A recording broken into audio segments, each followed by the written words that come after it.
We are live. Yes, we are. Good morning. Good morning. Break of dawning. Break of dawning. Everybody, thank you so much for joining us this morning. This morning, we're going to go into prayer real quick. And then we're going to bring on our guests because we are short of time today.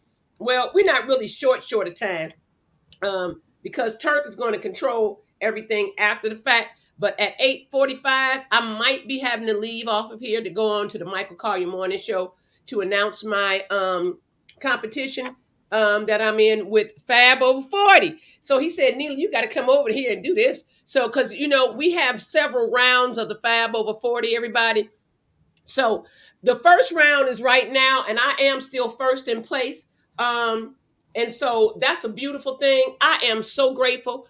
You all have helped me be first in place. And I just want to say thank you so much to everybody who's been supporting me by voting every morning and every day or every evening. However you vote, you're voting every day. And it's keeping me first in place. But there is a person that is trying to sneak up on behind the sister.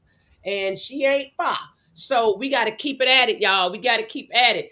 I really in place really bad. And so in saying that, you all keep voting for me. Hey, am I first in place? I don't know. I can't see it. You're too. Okay, what does that say? Hold on, wait, put it back up there again. When you vote, that's what you'll see. Your 2 free votes for Neela Oh, Adams were received. okay, all right, because you put $1 in. You When it can't vote $1 at a time. It's $5 increments. Okay, or you can vote for free. Or when you vote for free, they give you 2 votes a day. Okay, excellent.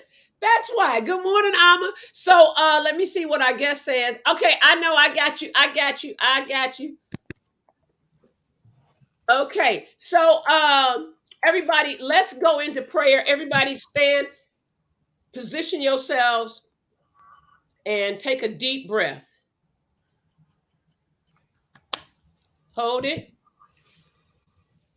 Exhale. Take another deep breath. Hold it. Exhale.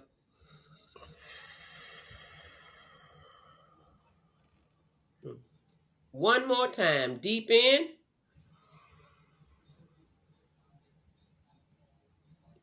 Hold it. Exhale.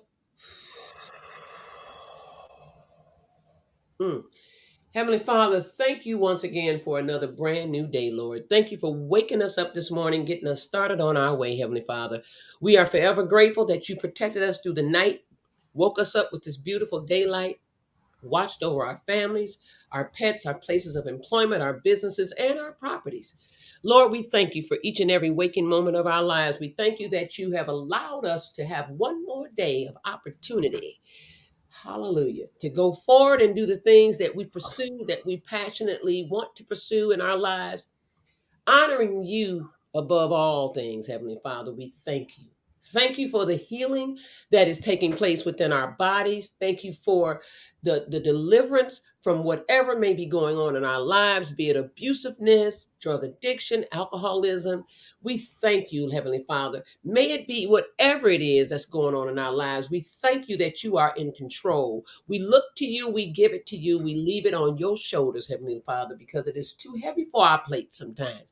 And so, therefore, we leave it to you. We give it in you. We put it in your hands, Lord. And we walk away and we pray over it and we say, hey, it's in his hands. And we don't want to take it back, though a lot of times we do. But we're forever grateful. And we are very apologetic if we do take things back that we've already given you in the midst that we think that we can handle it better than you can. And we know that you are all in all and all above all. And we thank you for all things, Heavenly Father. So in Jesus' name we pray. And we all come together and we say, amen, amen, amen. Amen. Keep it simple, keep it light. And we have a guest on this morning. And I got to go into, let Let me see if I can pull it up. I have to go into let's see if I can pull him up. Open in Messenger. Yeah. Done. Okay. I want to pull him up because I had his stuff here on my page. No. Okay, here it is. All right, cool. So we have Carlos Masson here with us this morning, you guys. And basically, it is on behalf of, okay, I just want to make sure I got that right. It is on behalf of Racketeering Justice. So we're here today talking about racketeering justice. I just want to let you all know, good morning, Alma, Frugal, Divine Designs. We're not going to take time out this morning to acknowledge each and every individual that comes into the show this morning. We already know you all are here.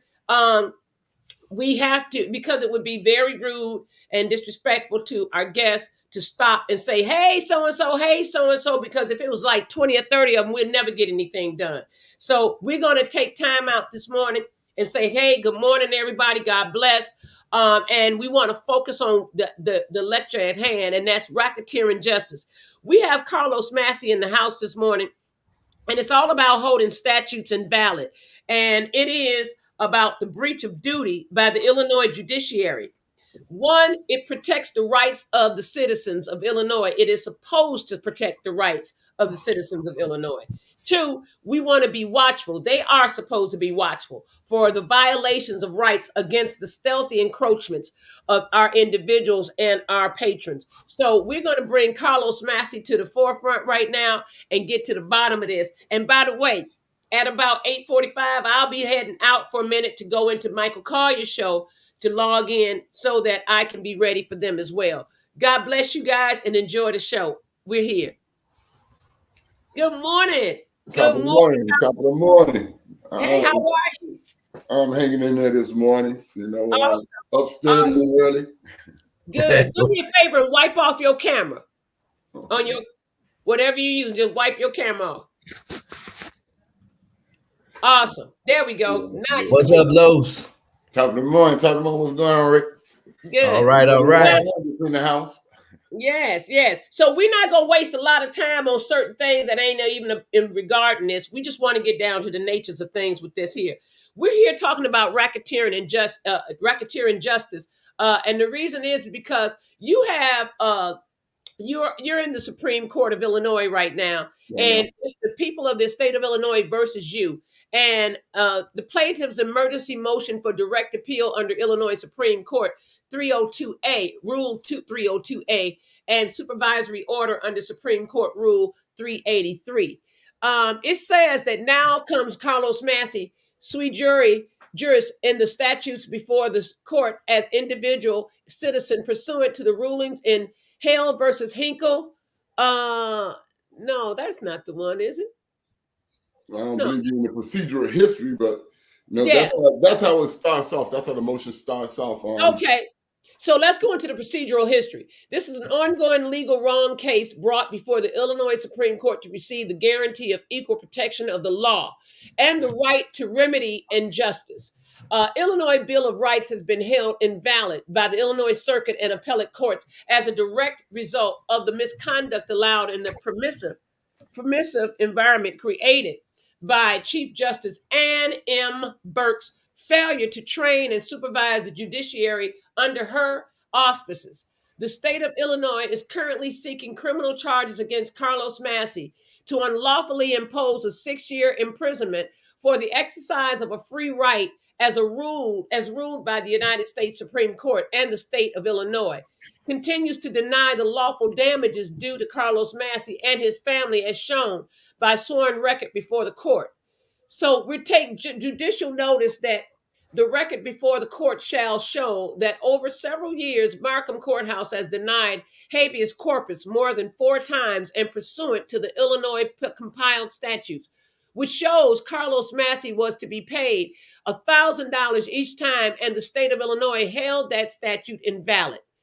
That Carlos Masson has a judicial notice of law showing Markham Courthouse judges have obstructed justice, creating a tort in court for $2.9 million for warrantless seizure of a child and settlement is lawfully due to Carlos Massey, as well as 4.9 million settlement for unconstitutional separation of parent and child, $30,000 for dog shot by Robbins police, $500,000 for denial of surgery to your foot, $8,000 for the unlawful seizure of Carlos Massey's black Cadillac, $9,000 for unlawful seizure of Carlos Massey's Ford Explorer, $10,000 for the unlawful seizure of Carlos Massey's Chevy van, $5,000 for the unlawful seizure of Carlos Massey's Grand Am, and $5,000 for unlawful seizure of the motorcycle belonging to Carl Swift, which Carlos Massey was riding and responsible for, as well as damages for unlawful detainment without bond or due process for over 312 days. And then most recently, 3.5 years unlawful detainment, denying Carlos Massey the care and companionship of his blind 104-year-old grandmother. In RICO conspiracy against rights, judges and states attorneys continue to fraudulently conceal damages due as a direct result of the negligence and incompetence in office being committed in pattern and practice federal crimes of deprivation of rights under the color of law. Precedence appears in Owen versus City of Independence. The innocent individual who is harmed by an abuse of governmental authority is assured that he will be compensated for his injury. Carlos, can you go in a little bit further about that for us and give us a little more detail so that people can be a little bit more informed about what's actually going on? Those who are watching and those who are, please share this, because someone in your family or your network might be going through the same thing and don't have a clue of what to do in case they have been unjustly held against their will or without just bond rendered, especially in the event that you don't have a staggering criminal record. I have had experiences in the court of Markham. I obtained my first case in the court of Markham without any compensation, without any of this. And I thought this to be very important for the people to hear about the injustices of our Justice Department. So go ahead on and give us a little enlightenment on what's going on with you. Justice is something that you can't dish out only to the attorneys. And the way our society here is in Illinois, that's exactly what's happening. They have a racketeering. What they're racketeering is justice. You can't get justice unless you pay for an attorney. The amount of justice that you get is weighted to the amount you pay the attorney and what the status of the attorney and how much money the attorney makes. The attorney donates to these judges. I mean, they have a system set up here where, as far as what you're under the impression of, or what the men and women who go to the service thinking that we're fighting for a right and free country, no, we're not. No, we're not. This is a conspiracy against rights by the people that we vote and we elect and we think are on our side, when in all due actuality, they're not. They're working together to dish out and dole to you what you can afford. As far as when it comes to justice, you get what you can afford to pay for. Markham is on their own free willingness. You know, you do things, they do things in Markham that are reported. I mean, I've reported as far up as the senators, Mark Kirk, Barack Obama, Dick Durbin. They don't have accountability. If you take them to court, now, I'm giving you an example. Now, we speaking on Markham, but I'm going to show you how far up I went. I went all the way as far up to the United States Administrative Office of U.S. Courts. It got all the way to the United States Office of U.S. Courts because Judge Chief Rubin wouldn't investigate and hold accountable the misconduct that was going on in Markham. That's the United States District Judge right there, 219 Dearborn. Okay, well, in his lunacy, I went about the proper procedure. And I took it to the next level. I went to Chief Judge Amy of the United States Seventh Circuit Court of Appeal to the same thing. And in all these cases, what's done is they'll say, your case is frivolously, you can't sue a judge, or they'll admit up to it, even though there's been misconduct. This case will not be investigated, and you will not be told why it's not being investigated. You have a Section 12 in Illinois' Bill of Rights, right to remedy and justice. Well, at least that's how it's written in the Constitution. But that's not what you get. I have the documentation, and I am bringing this forward before the Illinois Supreme Court, because next time I go back before the federal court, I'll be on my way to the Supreme Court. This has got to stop. Yeah. You have men right now getting out of jail and stuff like they've been in jail for 25, 30 years.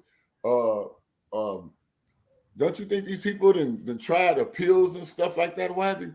Well, no, appeals don't work.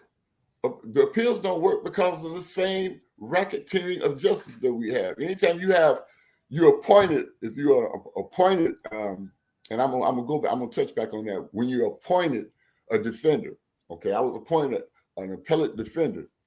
The appellate defender looked over the case, and she found out, and she saw the material. I mean, my material is indisputable. I have unrebutted affidavits of truth, sworn and filed before court under the penalty of perjury of law. You know what I mean? If I'm lying, come take me to jail. Now you have a reason for it. Okay? But nothing in the Supreme Court rulings is an unrebutted affidavit of truth is sufficient for summary judgment. That means you go into court, you show the court your affidavit of truth, you show them your notice of default, which comes after the affidavit of truth, and after they falter on failing to respond and rebut it by a specific period of time, and then you file your notice of default. Nowhere after the notice of default, you're supposed to go to the district court or what have you and be awarded your due compensation, or be awarded your due summary judgment, or etc. It's over with. They've admitted they failed to come to the battlefield and they lose the battle. Okay. Mm-hmm. Okay, well, that's how it's supposed to work. What's going to happen is right now, with me being before the Supreme Court and me having all the filings and documentations, and I've kept all the letters from Mark Hurt, Barack Obama, what's his name? The other the white guy, Dick Durbin. Yes, Dick Durbin. There you go. Thank you. And I'm ready because as of this point, or what have you, it's going to be a whole lot of answering.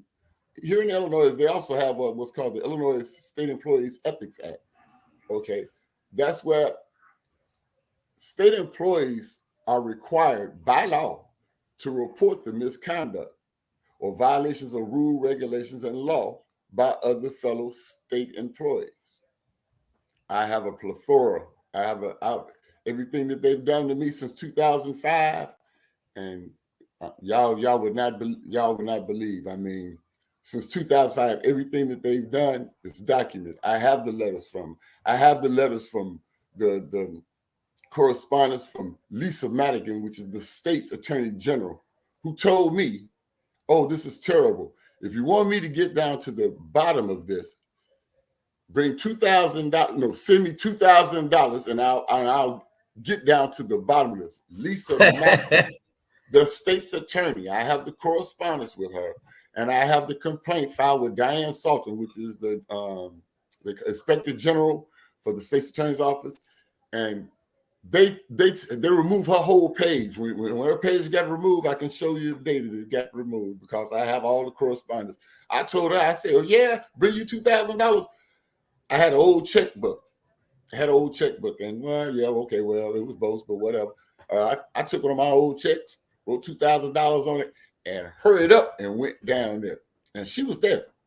And I was standing there with this other thing. I said, "No, I want to give her $2,000. Now she said she wants $2,000. I'm here to bring her her check." She was the guy was standing around the corner. He's like, he's in the office. Everything I was saying to her lady, she's like, well, when she's not in, I said, "No, I just got to get to seeing somebody, go back there and talk with her, whatever. No, I come to bring her $2,000.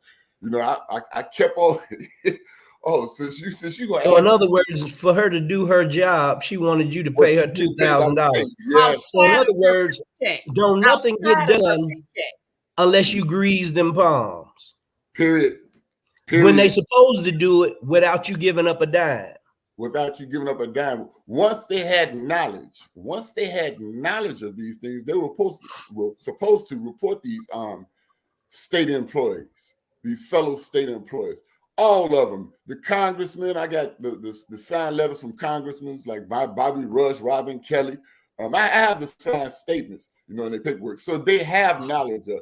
If there's a question of whether or not I'm right on a sworn documentation way, well, then it's supposed to be investigated. Because I mean, if I'm committing perjury against officials, you Then why aren't they investigating it? Exactly. This is the very thing. There's going to be no investigation when it comes down to judges or attorneys that you catch in misconduct, because they are in the bar association, and in the bar association, as they're discovering, they've made mention of it across other states, but here in Illinois, where we've 2 year running been known to be the most corrupt, well, who got fired? Y'all hear about anybody getting fired? No. Oh, well, no. Well, this been going on a long time, because I mean, I brought this to their attention in 2017. I mean, it's been before the Supreme Court. Did you all know that when you're efficient, or when you can stand toe to toe with them as far as law and legal proceedings are going, do you know what they'll do? They'll send you to Chester Maximum Security Mental Health Hospital. Give you an idea what I'm talking about. You ever see the movie Gothica? Yeah. Yeah, it's like that. It's like that for real, for real. Okay. And you sit here, like me, I refused all drugs. I went, the only drug I would take was the medicine that they give me for my seizures. And you sit here. I sat there for 312 days. And this is because every now and then they'll come to you. They'll be like, well, are you ready to maybe make a plea deal? No, I'm not going to make a plea deal. And Mark Chewy, the director, he came to me and he came down and he sat down with me in my room. And I had been at as of this point about 200 and something days or something. And, they were really kind of getting tired of me, because like I witnessed them force drug this guy. He was from Africa. He wasn't, he was over here illegally, as a matter of fact. Now, I know about the Geneva Convention. I've been in the Marine Corps. Okay. Listen, you can't force drug nobody. They can't, they ain't been able to do that since the Nazis. Yeah. Right? Okay. Well, I sit here and witness this. I brought that to their attention, and immediately I sent out my letter to the officials, and I had the inspector generals and the inspector general for the Department of Human Services and everything. Well, I was calling so many people down there, they were sick of me. Okay. They were tired of the investigation. In other words, get this smart nigga out of here. Exactly. So he comes in here and he's sitting in the room and he tells me, says, hey, look, you've done more than your time, to go home on a driving on suspended license case. Are you ready to play ball? Like, maybe take a deal, just cop out for time served. I told him, I said, no, as of this point, I was doing the calculations. As I said, as of this point, no, I want a 12-man jury so I can expose how what's going on. Yes, y'all just cost the Illinois taxpayers $250,000 because a policeman who's in town in Crestwood, I sued Crestwood, okay, for $80,000, and then it was $30,000. I sued Crestwood for $30,000. So now they had 4 harassment complaints. They started harassing me. So when they caught me driving my car down, no, not driving, when they caught me traveling in my car for repair purposes, about a block away from my house, they swooped in on me, picked me up and take me. Well, that's it. That's the last damn straw. Okay, well now, now I filed a lawsuit on the officer. So they said I need a psyche eval to determine whether I was fit for trial. First of all, that was unlawful because bona fide trial required. Yes. How can I not be fit for trial? I just sued Crestwood for $30,000 and won. Okay, so how can I, how is it a question whether I'm fit for trial or not? That's not a question. Well, it shouldn't have been, but this is what they do. And fitness determination is only supposed to take 45 days. Why am I here after 295 days talking to the director with him trying to get me to play ball, as his words were? Mm-hmm. And then when I told him, I said, no, I'm going to expose before a jury the charges cost the taxpayers too. He said, well, go ahead and get comfortable then. There's a lot of people in here know the law a lot better than you, and you will be sitting here for a while. I said, well, who's going to pay for this? Don't worry about the government's paying for it. I said, oh, okay, cool. I wrote it down, signed it, and it's before the Supreme Court right now. Well, it was before the Supreme Court when it happened, 2010. So now here I am. So wait, let me interject here. You mean to tell me you are fighting a case still? Yeah. From 2010? No, since 2005. 17 years on one case.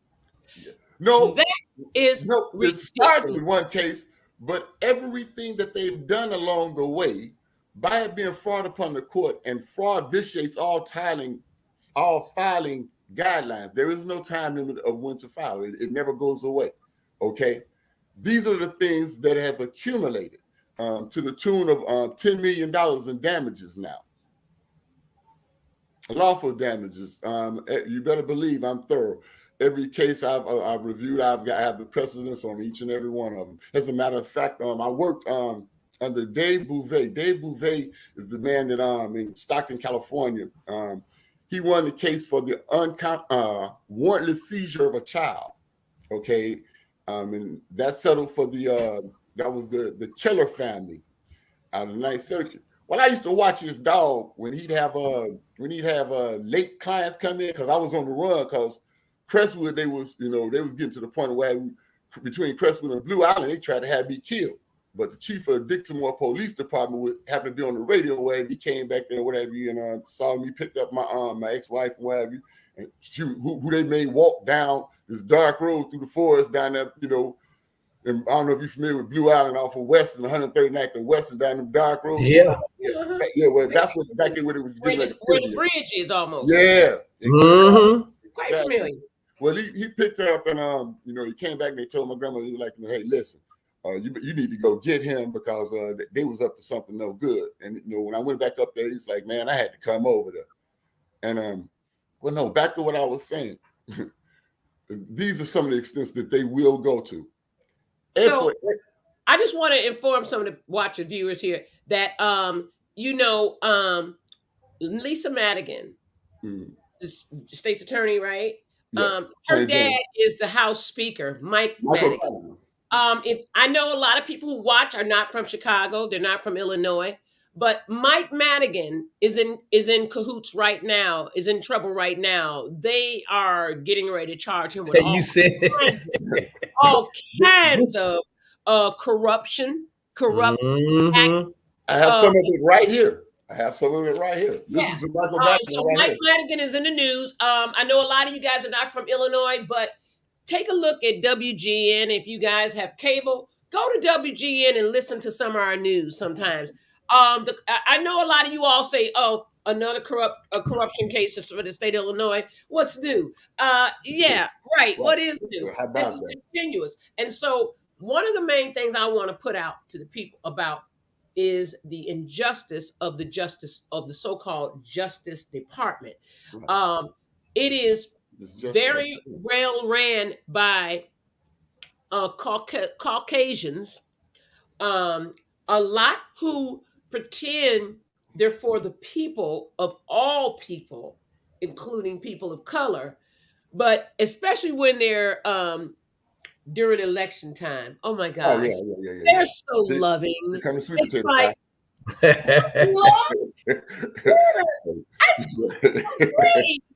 How are you been? How's your family? Right. Okay. That's the conversation you get when it's time to vote. But we, as a people, a nation of Black people, we really need to start doing our research on some of these idiots that we're putting in office. Stop going to the voting, to the election place, and voting for people just because they're on the ballot for Democrat or Republican. once again, I want to make it very clear to y'all. You have the right wing and the left wing. The right wing is Republican, the left wing is Democrat. And like Turk flipped my script when he said it, I was like, damn, you ain't kidding. Both wings belong to the same bird. That part. And it's going to decide whether you're going to spiral down the toilet this direction or if you're going to spiral down the toilet that direction. It's the same thing, period. You know, without no question. These constitutional guarantees. And I've studied when they first took my children back in 2005 from me and my grandmother, who was a 55-year Sunday school teacher. After 5 unfounded reports, and after me filing a complaint on the officers who were mad at me because I had filed charges on them taking my stepson, Mikey. You remember the one I had going through school, the white one? Mm-hmm. Well, when his mother had left and stuff like that, and I had him, you know, I continued raising him, going through school and everything, stuff like that. Well, they found out I was the black father and she had left wife, so they took him. Okay. I was fighting for him, yeah, and wrote Ron Blagojevich, and you know, I got the wheels turning away, we got DCF in trouble. So they came after my 2 biological kids. Okay. This is how it all started. So when you did that, oh, now you done messed up. Whatever you got in here in this law, you better damn me believe me, I'm finna go and find it. I'm finna fight with it. This is what started me into law. And from And there, I gotta say, Carlos got you. I just already told him you need to go to school for law because you need to be in court fighting these cases for some of these people who don't know no better. Be an activist right now. Well, wait a minute. I can pass the bar exam today. Like I told the judge don't tell me one time, he says, oh, you think you're an attorney, Mr. Massey? I say, well, if you got a half an hour, you call a short recess or what have you, and a copy of the bar exam, I'd be glad to take it. I don't have no problem about taking the bar exam. That's not an issue. But what I want it for? The very racketeering is what I'm talking about is the bar. It's in the bar association. Right. Yep. And when you take on that bar certificate, now you're part of it. Defend the people. Yeah. Because if you do anything that they don't like, just like I've witnessed Judge Claps, the same one that dropped the pistol in the court, Cook County.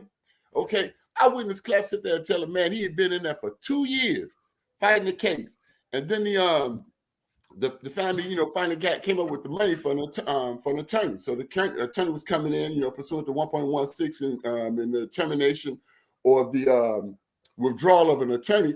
They have to turn over the material that they've had so that you can be properly represented, within your next representation, or whether or not you can represent yourself. Well, he hands him a folder, and the folder's got maybe 5, 6 sheets of paper in it, right? And he's standing around and he's looking like, what's this?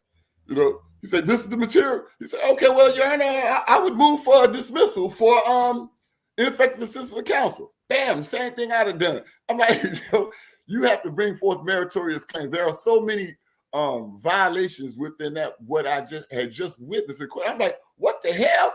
So, the judge says, how dare you bring this line of defense in my courtroom? Who do you work for? What is your firm? Are you licensed here? Where did you get your...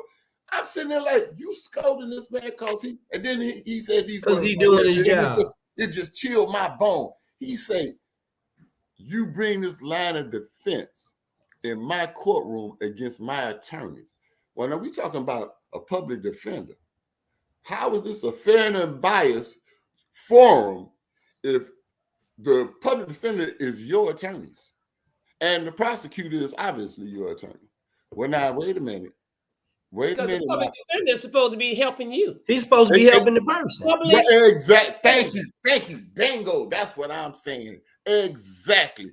So, but he's talking about his attorney. The poor lawyer, this right. young dude. He walked away in bewilderment, like what kind of courtroom I didn't walked up into, what kind of mess I didn't get into, right? So he went away. The guys, people, they standing around there like, wow, what just happened? So couple of cases go by or what have you, and it was my turn to go up there. Y'all know me. All right. I'm already heated. What you say? I'm too emotional. I'm too adamant about how I'm feeling. But what I just saw, I can't unsee. You know what I'm saying? Yeah. So I get I got straight attitude. I'm supposed to be dealing with my paper, but I got attitude off of what I just saw from right there. You know. So I get up there and he said something to me. I say, well, yes, and I'm representing myself, so you don't have to worry about trying to take my certificate. You know, I go dead in on So him. you can put a bad taste in his mouth straight off rip. Oh, we already had that. You know, I mean, Michelle Pittman out of Markham. Michelle Pittman, I come up to the bench, and I didn't realize she had some documentation in her paper and what have you that I had sent to Chief Judge Evans because, I got kicked out of the law library in the county and stuff, what have you, because me and he was giving people the wrong material. I would send people I was helping people get out of the county. And I would send them to go get stuff and they'd come back with it. I'm like, what the hell? So I go to the law library and me and the law librarian, which was Mother York's son, who didn't have certificate or nothing but first, okay? And I went up and I bring this to him. I said, you keep sending people the wrong stuff. Hey, what are you doing? He got mad. We had words and this, that, and other way. So and Mother York's son is a black man. Yeah. Let's make it clear to the people. Right. Mother York is a black woman. Right. Who's very well known in the city of Chicago. Yes, especially in the county. Yeah, exactly. And her son, which one was it? Kill, the one that they let be a law librarian. Okay, because there's another one that has the choirs. Yes, something like that, yeah. And so Mother York's son, and Mother York is black, and this is her son who's black, who you would think, knowing the injustice of all the black men and women who have been locked up in the county for railroaded months and railroaded, yes. You would think that he would have really his mother's footsteps. You would have thought. You would think and I can't imagine she's turning in her grave right now. Yes, ma'am. Like, she probably want to reach out. I straightened Kill out real good. I got him suspended for that job until he had to go and get his certificates, and he had to go get his paralegal material and what have you to actually be up. And I got him suspended out there. It was good 7 months. No kill. So no, these are the means and these are the dealings that you go through when you're seeking justice. And, a lot of times, as I said, I was seeking justice for other people. You go into a law library and what have you, you're already at a disadvantage if you're trying to help yourself. And once again, this goes back to the racketeering of justice. Because if you don't pay that money for the attorney, believe me, you're going to be on that bluebird. Believe me. They got a 98% conviction ratio across 98 and up across all 6 districts.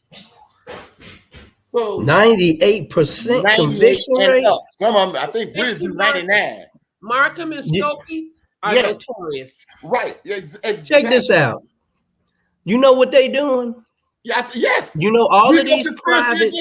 That's exactly these private jails that are these private owned jails. Yes, sir. The state has to. They in contract. Yes, sir. Have signed in the contract that they have to have X amount of prisoners to fill those spots in those jails. If not, then the states have to compensate them for the people that don't go to jail. If they can't fill those cots in them jail cells, they got to pay them in compensation. That's right. And so they say, well, okay, we're not gonna be short. We're gonna send niggas to jail. And so they railroad people. Especially in the you ain't got no lawyer, you out of here. Listen, public defender before you go ain't gonna work. Before you go near the watches. Oh, well, you know why they hated me so bad? Hey, Ray, now how many different times did y'all see me go in and out the county? When I was 2.5 years and stuff like that. Yeah. They would put me in the county. I would get up in there, and by the time I get a cot or what have you, my office would open. So I'm getting so many people out. They got used to my handwriting. One of the guards slid down on me. He said, "Listen, you would do well to write it for them and let them write it in their own handwriting, right? In their own handwriting, because your name is coming across the board. So I'm like, oh, okay, yeah, good point. So no. I got 11 people out of DCFS. I've got 11 children returned home. And like I said, Nilla, you've known me since we was in kindergarten. You give me a book, I'm gonna get to the bottom of it. Okay. Well, this is what I did.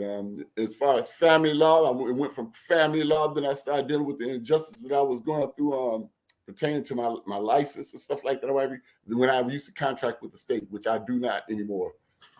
But I went from there to criminal law, and I got in there, and I got to seeing stuff like, I had a black man never went to jail so much for even a joint. Okay, he was an armed security guard. He lived over there in one of our racially profiled neighborhoods, and he got picked up coming home from work. They claim, they heard gunshots. Now get this. Here go what really rubbed me the wrong way. He had his holster on, right?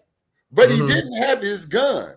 His gun was in his house, which they, through deception, got into his house, got his gun, then took him and put him in the county. And the boy was finna cop out after he'd been in there for like 9 months. He finna cop out. Now you're not going to be able to work as an armed guard anymore. Yeah. Well, the whole case was bogus. Well, I beat the case, quite naturally in one motion. But this is the type of things that you see. This is, and worse. I want to bring a point to this because I got to log in a minute. I want to bring a point to what you just said. And good morning, everybody. We're talking about racketeering justice in Justice League. And you just said he was in there for 9 months. 9 months. Because of wearing a holster.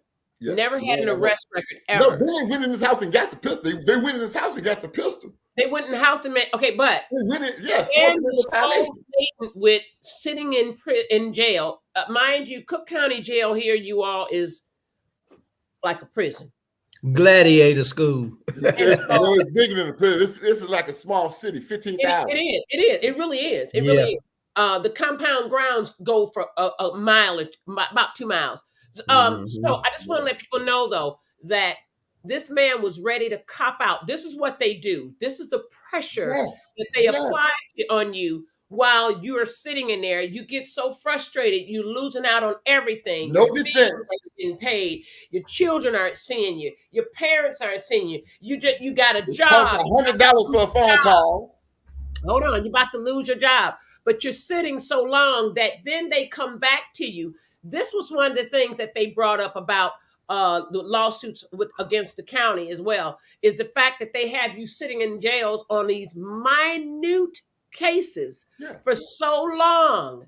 Because first of all, you can't bond out because they give you a bond that is totally outside of what the structure of the case is. Yeah. It doesn't even apply to the case. I mean, you didn't kill anybody, but you got a $40,000 bond. For driving, We here have such a thing where we have an I bond, where you pay whatever the state applies to you, then it's 10% of that. So at $4,000, that's too much to pay to try to get out of jail when you were just working a regular security job and getting minimum wage, barely, or maybe $1 or $2 over.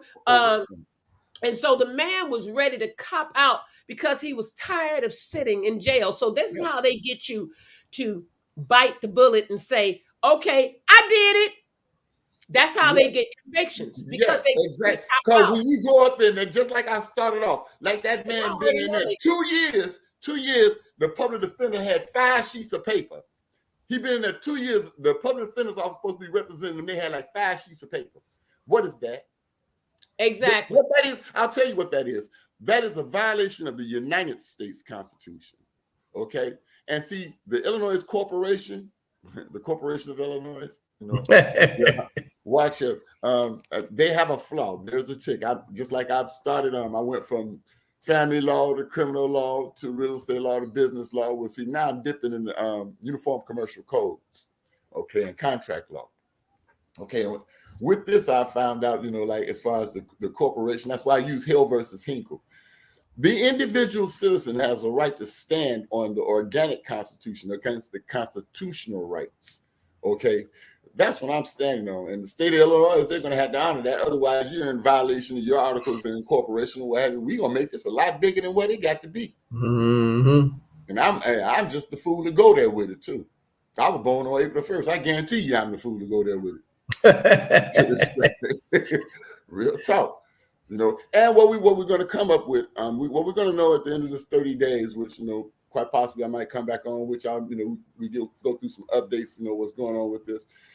We're going to come down to the realization with this case right here, or one thing, either we're going to follow the law or we not.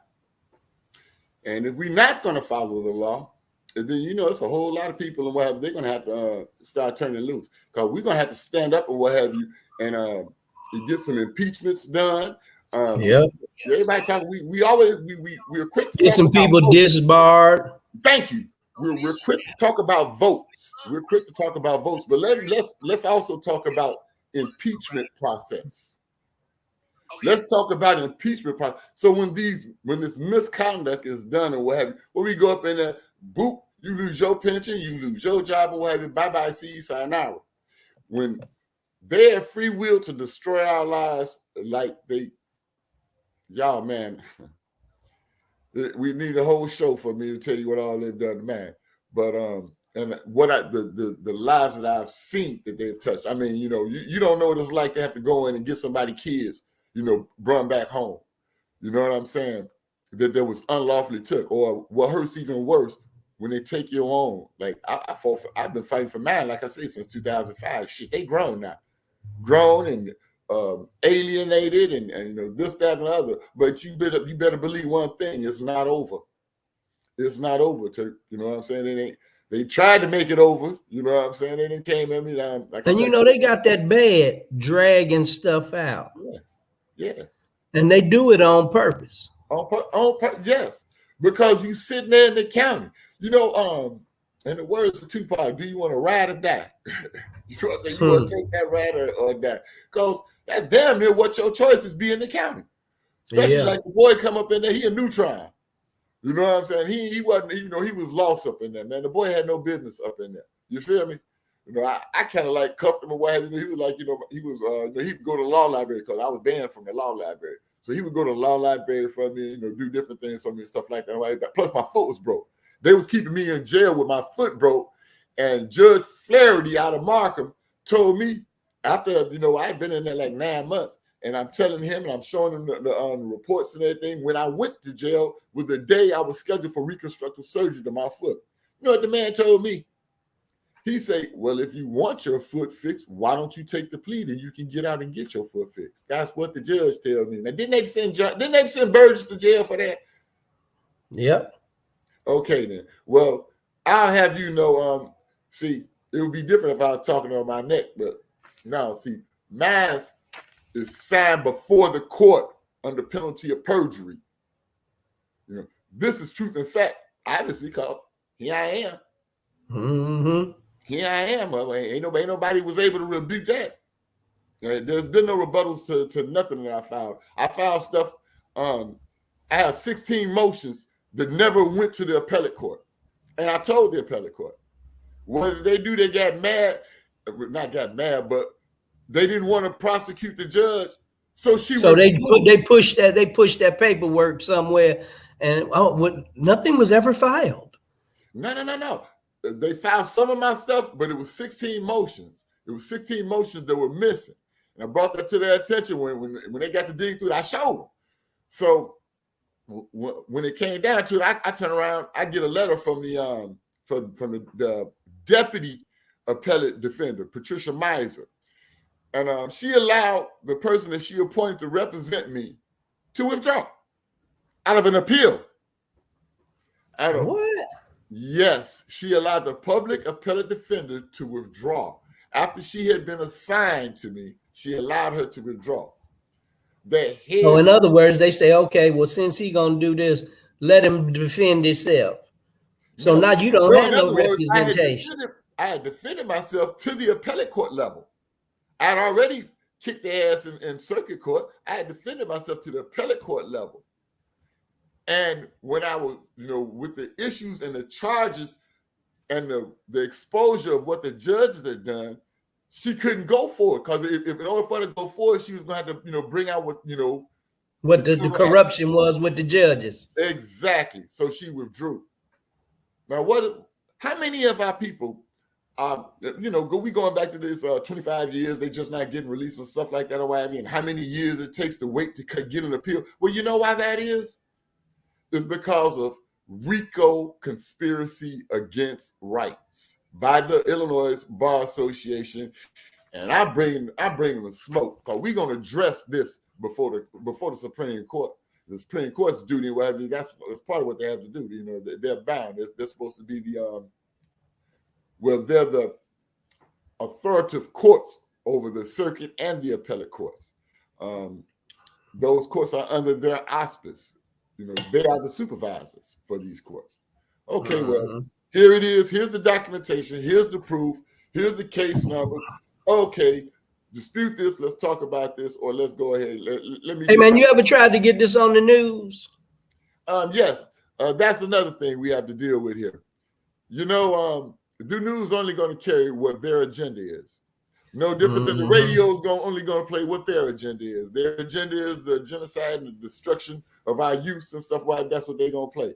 Because, you remember back in the day, remember NWA? Yeah. Yeah, you remember, man, they like to try and make it where they couldn't even sell their tapes on tapes. Let's long get no airplay. But what about this drill music you hear now? That's cool, man, right? You can't say fuck the police, but you can say you go out there and grab my clip and run up and knock his cat back. Yeah, you can say that. Man, come on, man. And you know what? I was doing a little research on these rappers in Chicago, these young boys, man. They're not fighting over money. They're not fighting over turf. They're not fighting over anything. When I was in the streets, it was about money. It was about control. It was about power. These boys, it's no agenda to it. They get on social media and they lip box. And then after they get through lip boxing on social media, then they meet up with each other and shoot out. Confrontations. Yeah, exactly. And it's like chaos. Yeah. It's like it's unreal. Like the metaverse. What you do on social media isn't real, but then they bring it to life in the streets and go and meet each other and just shoot and kill each other. And meet each other. You already know I got a nephew in a wheelchair right now from doing the same thing. What do they call it? They catch them slipping. First and foremost, and then they go and do a drill. Yeah, they do a drill and catch them slipping. That's how it is. But first and foremost, when this all started, what I mean, on both, you know what I'm talking about? No, it was for the advancements of our community. It was for the protection of our community. I think all mobs and what have you, that was the ideology. All right. Right now, after they found, what they found, and the powers that be, took over and got to doing what they were doing, they saw the loophole. Get rid of the leadership and what have you, and we're gonna turn this upside down, which is what they did. What they did. They had to get rid of the leadership because they are starting to get political power. Yes, and the worst thing could happen is that you get a black leader, and he start controlling these young boys on the street with political power and start buying buildings and getting infrastructure and money. To vote, you got to go. That's it. That's too much power. Exactly. Why do you think they killed Malcolm? That's why they killed Martin. That's too much. It's too much political power for a black man to have that many people under his guise to say, okay, I want you to do this. And everybody say, yes, sir. Right. And not even doing anything criminal. That's what shut it down. When as long as you doing stuff and you controlling them and it's criminal, and they can lock you up and make money off of it and keep you blackballed, they good with that. But when you stop saying, okay, well, we gonna push back from doing this and we gonna start doing legal things now. Right. And so when they start doing that legal stuff and start building infrastructure and you building power and you're teaching these kids what they should be doing the right way to go about to be a good functioning citizen of this country, that's not what they want. No, not at all. Not at all. So they shut it down. They want it just the way it is right now. I'm gonna say this right now, heaven forbid, but the movement where I'm going with this, where I went with this, yeah, I'm willing to go all the way. Well, at least till they reach out and try and wipe my nose, which they've done that a couple of times. Last time we had a full-fledged shootout. You know what I'm saying? It's gonna be what it's gonna be, and I'm good with that. You know what I'm saying? But this has got to stop. This has got to stop. I put my life on the line. I went to the Marine Corps, 17? Yeah. I went to the Marine Corps at 17 years old. I lost my partners over there in Beirut and what have you. The things that's happening, that's going on now, what have you, it ain't but one way to do it. Do it. When you make these filings and you lawfully file before the Supreme Court of Illinois, we're going to either go this way or we're going to go that way. If you're going to show the people, this is why, I'm making sure that this is public. If you're going to show the people, you go through every means. I have go on my page. What's pinned on my page, I have everything that needs to show, the criminal activities by our judicial branch of government, which the people is written in the Constitution. When the form of government becomes corrupt, we have the right as the people to oust them. Yeah. Okay. Yeah. Okay. Well, we have failed that. Illinois Section 23, the individual responsibility of the citizen. That's us. We haven't stepped up and done that. Right? We haven't stepped up and read. We haven't stepped up in unity. I've been with several organizations, like say activists and stuff like that. I'm not proud of Tyrone, Muhammad Survive, which was the last one. But there are issues. There are things that even our own organizations, they don't want to address. They don't want to face. Okay, I'll go in and fight the police, but I ain't gonna mess with the bar association. Okay, I'll go in and I'll deal with the street violence, but I ain't gonna mess with the bar association. These politicians, they're going, like I say, we got 2 years known corrupt. Nobody's addressing that issue. Well, all right, okay. Y'all don't want to go there with it. Well, okay, I'll go there with it. Because guess what? Well, it took everything from me. It took my kids, alienated me from my kids. I've been in this fight when everybody else been working on retirement and what have you. I've been working on this. You know what I'm saying? Oh, no. It's all the potatoes or none. You ain't going to give me a French fry. I know that's right. Real talk. And this case and the material as you read and the means that I went through and all the different the state officials that have knowledge. Now, see, in order to have liability, in order for liability to attach, you have to have knowledge, intent, knowledge, recklessness, or negligence. Any of these things, liability attaches. Okay, these are written laws. Now we gonna all follow the law. Hey, how about it? We just make it public and what have you. Now we see that they ain't following the law. Then don't nobody have to follow the law. Then, yeah, okay. Then if that's what it is, then let it be in front of everybody and what have you, so we can see just what it is. Cause while you out there, you pulling this man over cause his light is out or cause his state contract driving on suspended license or something like that.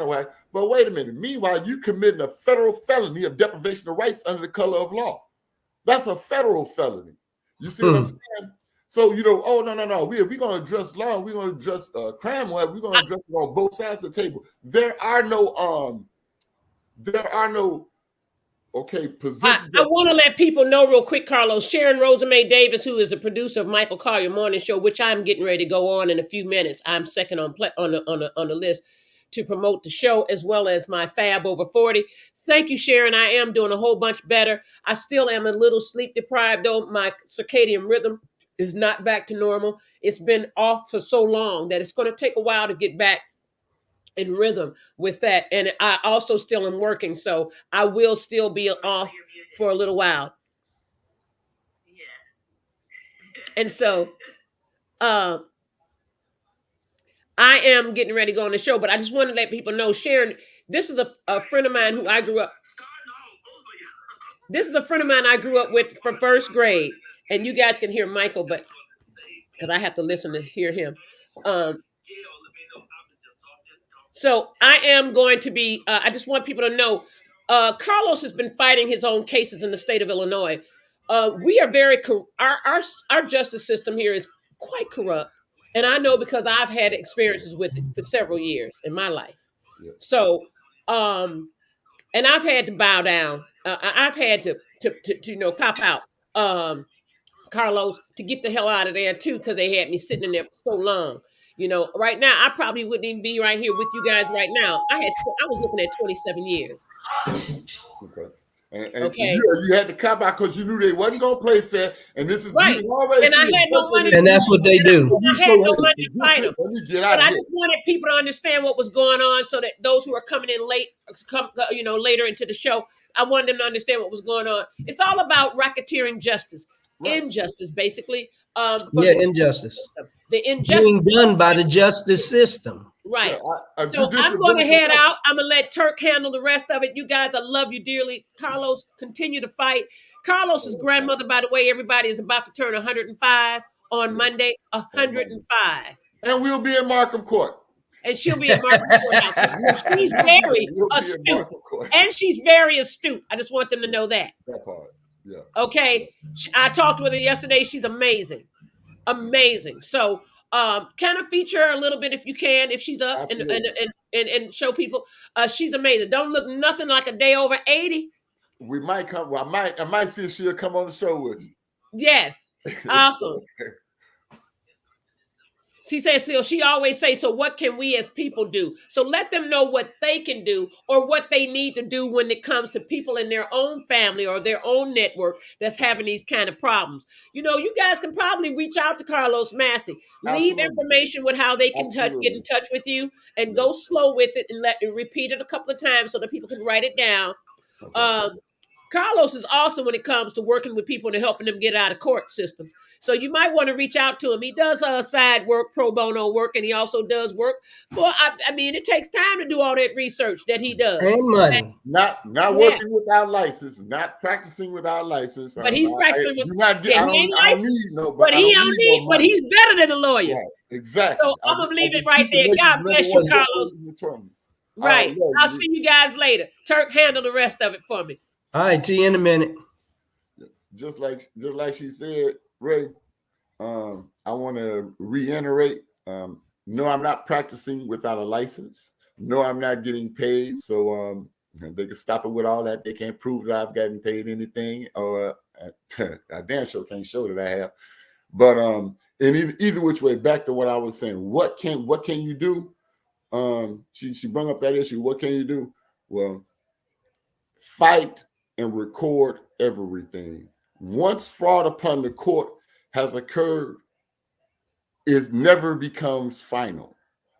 You can, the everything that they've done to me since 2005 has been being put on a tab. They're gonna have to address this. Mm-hmm. That's what this filing is all about. Okay. Now here you have Will County. Will County put a warrant out for me because I didn't show up. I missed court. I had to go take Grants to the doctor, and we had missed two of her doctors. So when it comes to me going here for this frivolous lunacy and stuff and what have you, okay then if that's what you want to what have you, then I see I got to go over y'all head because you look past the challenge of jurisdiction, you look past the notice of adjudicator facts. Well, you're not following the law. Okay, fine. Let's go to the Supreme Court. Took it straight to Supreme Court. Now, if you pick me up on this one, okay, Tresvant versus City of Tampa Bay, it was determined that after locking that man up or denying him of his liberty, his constitutional liberty, he was awarded $25,000 for 23 minutes of deprivation. Well, let's file before court and what have you know. And if they go that route or what have you, and they don't smoke me while I'm up in there, what have you know, that's when I'm at my weakest point, you know, because you don't know nobody in there, you know. You know, they last attempt, you know, man. Hey, Chuck, you know how it be. You leave to go to court. You know, you in a regular deck. You come back and they done moved the whole deck. Now you up in there with all. You know what I'm saying? Yeah. They put you in there. Look, they put you in all your ops. I was cool with them. I was locked tight with them too. So they, you know. Hey, Los. Type in the chat your contact information for Sharon Davis. Okay. That's Mike's producer of his show. So if she wants your contact information, she probably gonna have you on Mike Collier's show too. So you need to put that in the chat how she can get in touch with you. Anything and everything I say is documented.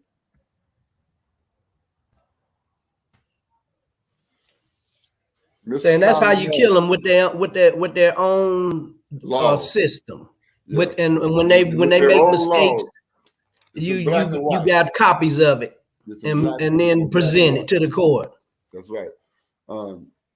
Like I said, you know, if you're going to ignore the law, if you're going to disregard the law, what have you, okay, do it in open court in front of 12, what have you, and that's our Seventh Amendment right. You know, I have a right to a trial by jury. Any issues over $20, well, it's more than $20. Well, pick 12, come on, let's go. Pick 12, come on, pick 12, come on, let's go. You know, that's about the size of it. We're going to court. Like I said, the lawyers that I'm dealing, I'm going against for this case with my grandmother. Not very good, because I mean I don't see his strategy at all to pick a court date for a 12-man jury trial on a 105-year-old's birthday.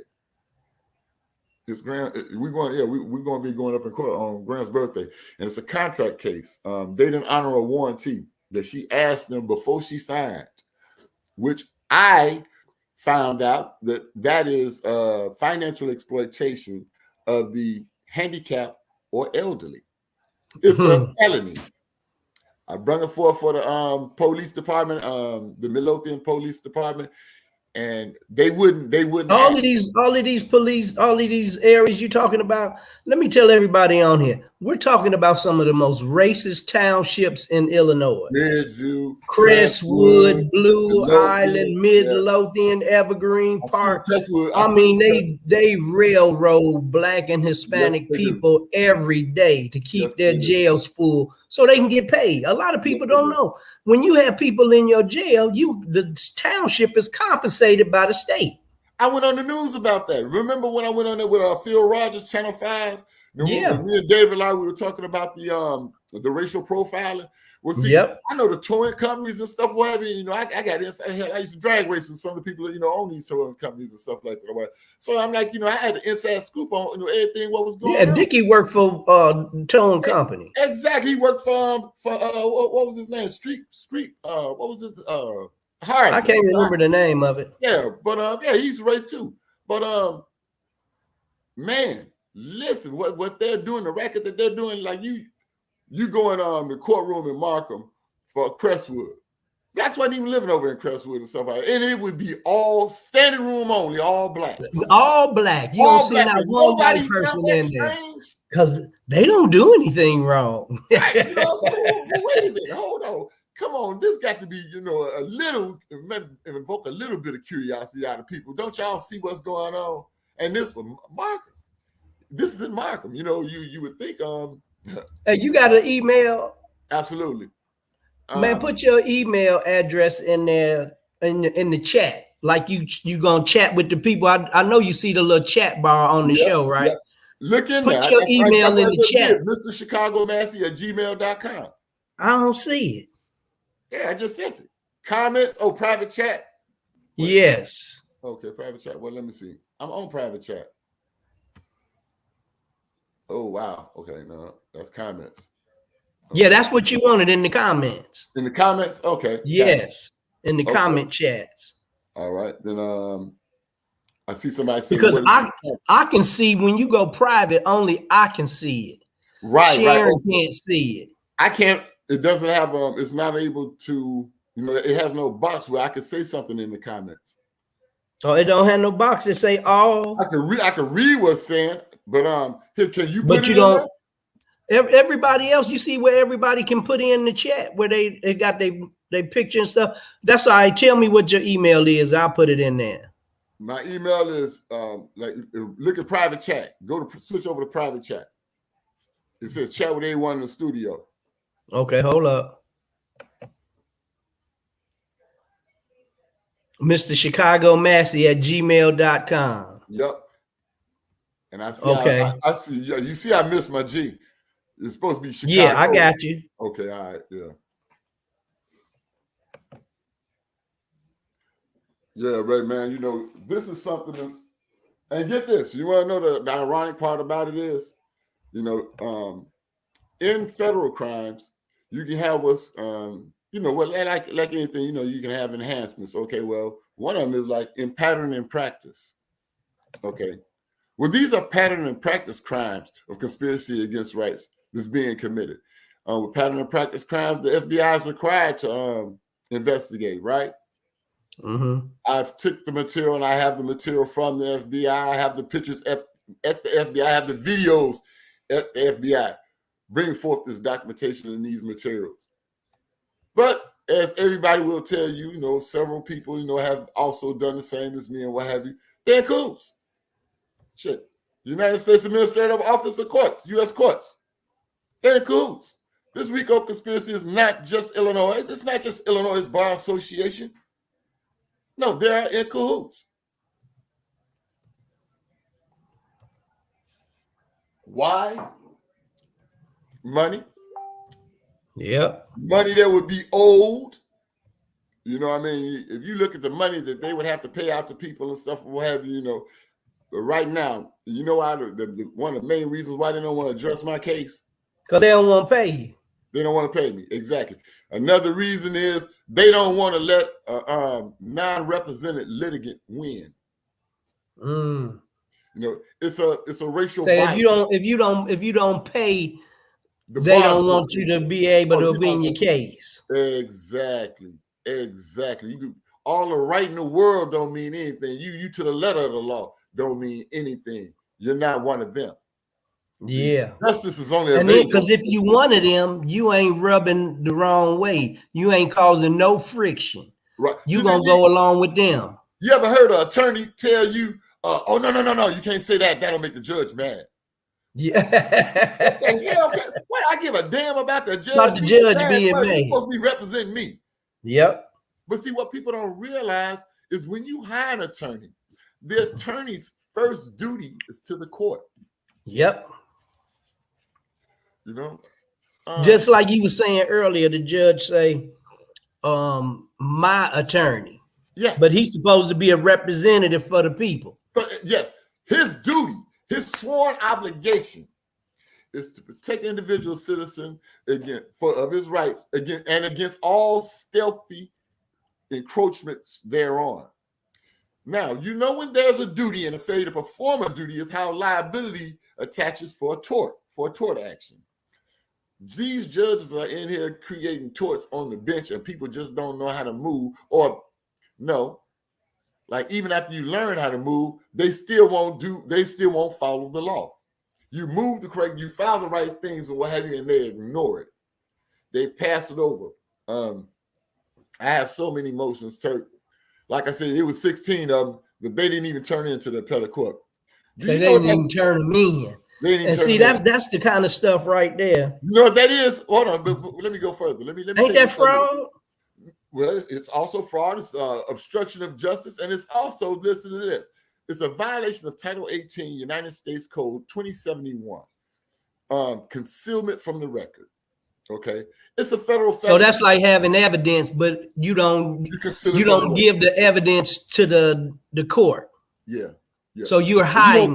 You don't turn into filing. Obstruction, having evidence would be obstruction of justice. Okay. when you conceal something from the record, when you take something from the record, remove something from the record, and what have you, that's a federal felony. So when we do that, they want to give a person time for that. Yeah, but they do it. They do it free. But they do it every day, and ain't nothing said. Ain't nothing said. Ain't nothing done, and ain't nobody you can tell on. You know, they like class actions. I have a couple of class actions. I don't know if you read that material or somebody, but I have a couple of class. I didn't get a chance to read all of it. Oh man, I got the class. Because you got, man, it was so much paperwork. I was like, Jesus, all of them filings you done put in there, man, that's a lot of paperwork. That's a lot of man hours. The ones that's written in hand by hand, Mm-hmm. I had those while I was locked up. You know, they thought they could shut me down by telling me I couldn't go to the law library. Yeah. I don't need to go to the law library. I got up here. I don't need that. Man. So, yeah. The thing about it is, well, that, you know, that's kind of like the words say, our people perish from a lack of knowledge. Yes, that is the truth. And that's what we're doing. And they take advantage of people with the law, because the way they word stuff, they don't want you to understand what law is. That's why they word it, you know, the way they do. So when you reading, you be like, what the hell do this mean? If you don't know your rights or how to enforce your rights, then you ain't got no damn rights. Sure ain't. That's because the court ain't gonna say, well, oh no, you can't do it that way. This is how you do it. Which because is what it's supposed to do. It's in the that's what they're supposed to do, but they're not gonna do it. Yeah. See, one of the things I found that what I had to do with these people was if I talk to a senator, first I research and I find out what his duties are. Okay. If I read and I use the verbiage, you know, in my platform and stuff like that, and I ride along the lines of, you know, exactly what they say his duties are. Same thing with a judge. With judges, you got to know the judicial code of conduct. You got to know them canons. You know, you got to know that a judge shall initiate investigations of criminal conduct when there's a violation of 8.4, Rule 8.4 of the Illinois Rules of Professional Conduct, or the Rules of Professional Conduct. And those rules apply to them just like it apply to us. Yes, and see, that's what the problem is, because it's like they're making themselves above the law. Right. If you play the game, you gotta know the rules. This is an age-old fact that we got to be aware of by now. If you play the game, you gotta know the rules. Real talk. The way that they're doing us as a people is just like what was foretold. What you say that give me that scripture one more time. They say our people shall perish for lack of knowledge. Yes, indeed. Man, if you're perishing, whether it be, you know, man, into the ground, or if you're perishing into this system, it's still the same thing. It's still the same thing. You know, and so many of our brothers, I mean, you got a 98% conviction ratio. And then that's unheard of. That's they setting a hell of a precedent. 98%. This state, the state of Illinois, the corporation, the state of Illinois corporation, let me put it correctly, is in violation. They are in violation of the Articles of Incorporation, which allowed them to incorporate. They are in violation of it because what does the 14th Amendment say? That's the Don't give me the line. Okay, well, equal protection of the law. You cannot have equal protection of the law. Anytime they come up in there and they give you a guy that wins 2% of the time, that is not equal protection of the law. Sure ain't. No. You know, ain't that many winning cases. I know with evidence being presented, stuff got to be pushed under the table and done at a 98% conviction rate. That's unheard of. That means everybody that they done collected, ain't none of them ever made none of the police ever made a mistake in the arrest, the way they do it, or nothing. Yes, they do. And they do it all the time. They don't read you your rights. Get your ass in this car. Let me give you an example. Ain't no Mirandizing and all of that. And see that you know, that's overrated. That Mirandize. Okay. Whoever this is calling me, they gotta knock it off. But I had a guy sit here and got caught with 66 kilos. He had been in there for he had been in like 4.5 years, something like that. And what I did was I looked over his case and I looked over the investigation. I used their own investigation against them. And you know what I got him out on? In one motion. He had Steve Fulton. When Steve Fulton used to be a prosecutor for the Cook County, okay? I got him out. I had him fire him, and I got him out in one motion. Constructive possession. Through their own material, he never had constructive possession. How you are an attorney? How you've been an attorney 20 years and all this stuff, and you didn't see that? Come on, man. But yeah, in one motion. Yeah, he was finna listen. They had talked him in a plea arrangement where they was gonna give him 8 years, and he had been in there, folks. So oh, you take this conviction, you gonna dress in, dress out, woo out the band. Nah, don't take it. No, here it is, right here. Boop, you can beat this.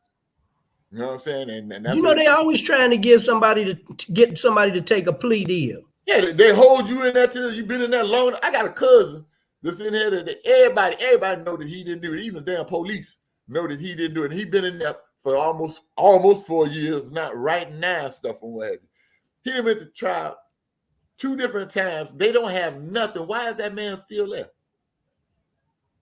No, this is not an extraordinary thing. This is not a once in a while thing. No, this is happening. This is happening, man. Man, my sister Roz. If you know too much, they will take you and send you somewhere costing the Illinois citizens $250,000 to shut you up and keep you from saying what needs to be said in court or what have you. Man, hey, listen, the gloves is off. You better believe it.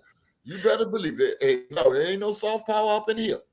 They try to hit my sister with a plea deal for a fictitious plate sticker. Okay. Driving my cousin's car. He had a plate sticker on his plate that was for another one of his vehicles. And he had switched the tag. Not the whole plate, just the plate sticker. But it was registered to another vehicle. And she was driving the car. She don't know. The car legal far as she know. She just going to the grocery store. So this is in Florida. So they hit my sister with a plea deal. And to have a fictitious plate sticker is a felony. It ain't no class X felony or nothing like that. Right, but my sister's a teacher. If you get any type of felony, you can't teach. Right. So they're gonna offer her a plea deal. Oh, well, you won't even have to stay in jail overnight or anything if you sign the plea deal, because it's a pre-trial plea agreement. So in other words, they say just plead guilty and sign your name here. It's gonna be on record. It's gonna be on your record, but you can go home. No. When it was the pre-trial, listen, what I'm saying is, as far as the verbiage and the wording or anything that you could take back. Yeah, because you ain't got to go to court or nothing. Just sign the paperwork. Right. Saying you're guilty. Right. Exactly. You won't have. You ain't got to do nothing. Just sign, say, yeah, I did it, and you can go home. But now you got a felony on your record. You got felony on your record and nothing to fight with to dispute it. Yep. Nothing to fight. Because if you're gonna put a because it's admitted guilt. If everybody, I mean, if you did it and they didn't get you right, okay, if was any flaws or anything, whatever, she didn't do nothing illegal while she was driving. Right. She wasn't speeding. She didn't make a turn without an indicator. She ain't blow a stoplight or nothing. They just pulled behind her and ran the plate. Hey, on some profiling. And then they pulled her over because they wanted to read the plate sticker. Right.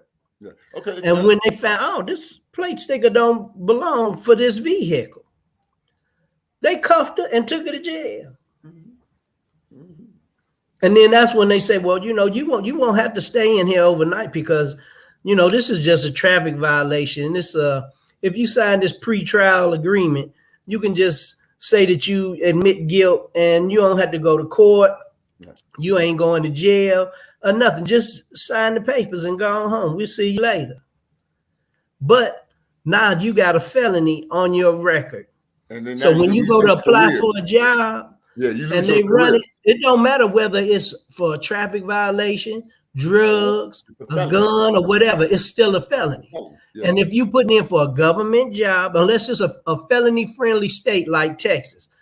See, Texas, the reason that companies move to Texas, they taxes is so cheap for business, and it by being a felony-friendly state, they look for felons to hire. Because now we can make you a legal, functioning citizen of the state. Plus, they're going to get $20,000 a year just for hiring you because you have a felony. Right. Yeah. So they're getting the tax break and getting paid. Right. Exactly. As you know, when I first left school and somewhere back in the day when I was young, remember, and that's why I went to Texas. I joined the Marine Corps, as a matter of fact, from Texas. I love Texas. As far as the scheme that they have, where they force you into these plea agreements, it goes back on these contracts.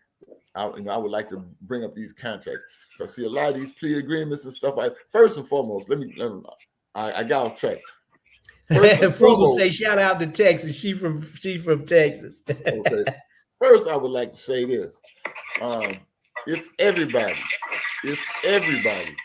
instead of taking these plea deals, everybody fight. Take these cases and start fighting. Okay. If everybody do this, we can get some accurate out of them. Because guess what? It's not gonna it's not gonna be equitable for them to keep doing this. It's going to cost them putting up against it. Yes, it's going to cost them too much. Right now, they're winning because it's not costing them nothing. You know what I'm saying? But now, if people start fighting, it would cost them too much to continue this lunacy, what they're doing. Okay. Over such small cases. Listen, that I spent 3.5 years in detainment for a traveling case. Okay. In detainment, that's not even being locked up and convicted. That's just you've been detained for 3 years. Well, no. I was locked up in the county, but I'd go in the county. I'd get about 5 or 6 people out. They'd see my handwriting and stuff like that. They'd send me home on house arrest, or they'd move me to a different deck. They got tired of moving me to different decks or whatever. So they kept sending me back home on house arrest. That's why you kept seeing me, bouncing back and forth. Mm-hmm. You know what I'm saying? But I wasn't copping out, period. I needed surgery done to my foot and I wasn't copping out. You know what I'm saying? They knew that I took care of my grandmother. Okay. They knew that I took care of my grandmother. So they kept me away from my grandmother. She took away my house arrest. Michelle Pittman took away my house arrest because I wouldn't cop out. So she said, well, no, she took away my house arrest because I went on the news. And that's what I want news would feel right. She said, was that you appeared on the news? I was like, yes, I had movement. So up and down, I was within my movement. Yeah. Because I'm a hospital, don't say I can't go on the news, right? Now when I got movement, all right. So she said, yeah, since you got so much to talk about, I'm taking away your house arrest. If your grandmother needs something, you have somebody bring her to you. That's bogus as hell. No, what that is that's abuse. That's abuse. Yeah, it is. You're disabled. Yes, that's exactly what that is. What have you? That's part of what's in the documentation. Okay. Like everything that they've done to me and what have you, so you got it all documented. It's all documented. Slap this on over here because that's never going away neither. You're gonna have to deal with that. You're gonna have to deal with that, sister. I learned how I'm learning. I'm in the process. I know it's a real slippery slope when you deal with what's called commercial liens. But a commercial lien would be like where I could place a commercial lien against these judges and these attorneys, what have you, against their property, lock their credit up, lock their property up. You can't sell it. No, this is our property. Yeah, y'all don't want to follow the law. Okay, well, there's something else I can. There's another remedy. I seek remedy. I'm not finna sit here and jaw jack. I'm finna seek remedy and get on paper. You see what I mean? Mm-hmm. It's here. Hey, Los, We got to have you back on next week, man, after you do the court Monday with your grandmother, man. We got to have you back on. Great. So I'm gonna shoot you my phone number too. I'll just call you FaceTime a little bit later on today. Read my material first. Read some of that material first. All right, I will. I want you to see where I'm going with this. Okay. All right then. I will, man.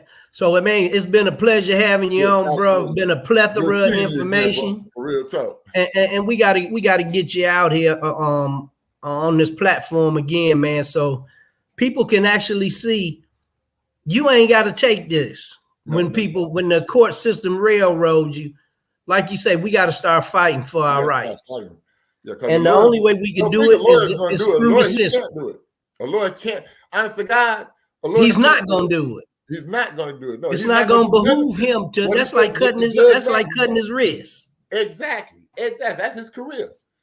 That's his career. My own niece. She like, Unc, look, I went to school. I studied for this. I can't get in this. Okay, I got you, baby. You're right. I feel where she's coming from. You know what I'm saying? You know, you go to school and you got to pay them school loans back and all of that. Yep. You know, that's 12 years of money that you're paying when you're a lawyer. They go to school longer than a doctor. Well, no, not actually. Well, pretty close. About the same. About the same time. At the very least. 10, 12 years, ain't it? No, I think it's 4. I think it's 4 or 6. You know, me, like if I wanted my boss. That's what you do, 4 years of regular college and then law school is like another 4. Okay. Yeah.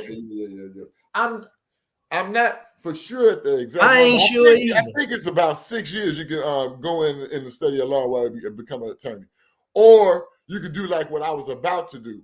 While I was underneath the I was over the legal department with the NAACP, okay, and I was under licensed attorney, okay, for 2 years apprenticeship. After 2 years apprenticeship, it's like you being a Rhodes Scholar. You self-taught. Then you could just go take the bar association test and yeah. And I was gonna do that, but it'd be, like I said, it'd be a waste of my time because then it's gonna cuff you because now you can't. You're sworn in by the bar association. You can't. It's like being married. You can't make a wife or a husband testify against each other. Right. So it's the same thing when you join the bar association. Yes, basically, basically, you to play by their rules. Yep. I don't play by their rules. They will not do anything against a judge. I'll sue the shit out of them. I filed a business action on Chief Judge Rubin for the district court, United States District Court, and Amy for the 7th Circuit Court of Appeals. No, I don't bar none. I'm bar none up in there. Real talk. I know that's right. I had one of the Illinois justices. He called me, he said, "Oh, so you're the notorious Carlos Messi." I say notorious. Read in this track. Hold on, notorious. Wait, now you're gonna have to clarify that. That sounds criminal. It sounds like you're implying criminality. Yeah. What? No, you have to clarify that. He like, no, I'm like, no, well, don't call me no notorious. No, I'm ready to get out on any words you say. It's to the letter of the law, and I'll be on every one of them. I know that's right. Well, hey, man, I'm going to get on off of here. All right, now. And we'll do this get again, my day rolling. And I'll get with you later on this evening. And here go the key thing. After 30 days, see, they got 30 days as of today. After 30 days, we're going to find out, is there law in Illinois? Or are we lawless? Because if the Supreme Court justices are not following the law, and that's at the top of our Illinois judicial branch of government, then we have a problem here. We're gonna have to go to Washington with it then. We have a problem. Yeah. I'm back. Yes, I'm back. And yes, you know what? I'm glad you guys are still here. Okay. I was getting ready to close out. I just want to ask you real quick. Did you hit the comments? Because one of the things I saw in here was what is his contact information from Sharon Rosa May? Wanted to know. We put it in the chat already. Awesome. And I always say so. One of the other ones was justice ain't just, is what Frugal said. Justice is never just when Yep. you have color. Once again, this sister never had has been. never has been. The Constitution, we have to hold on to it for certain things, but a lot of that Constitution was never written with us in mind, ever, not with people of color per se. Times. We're gonna have to speak on this because I have to put y'all up on some trick.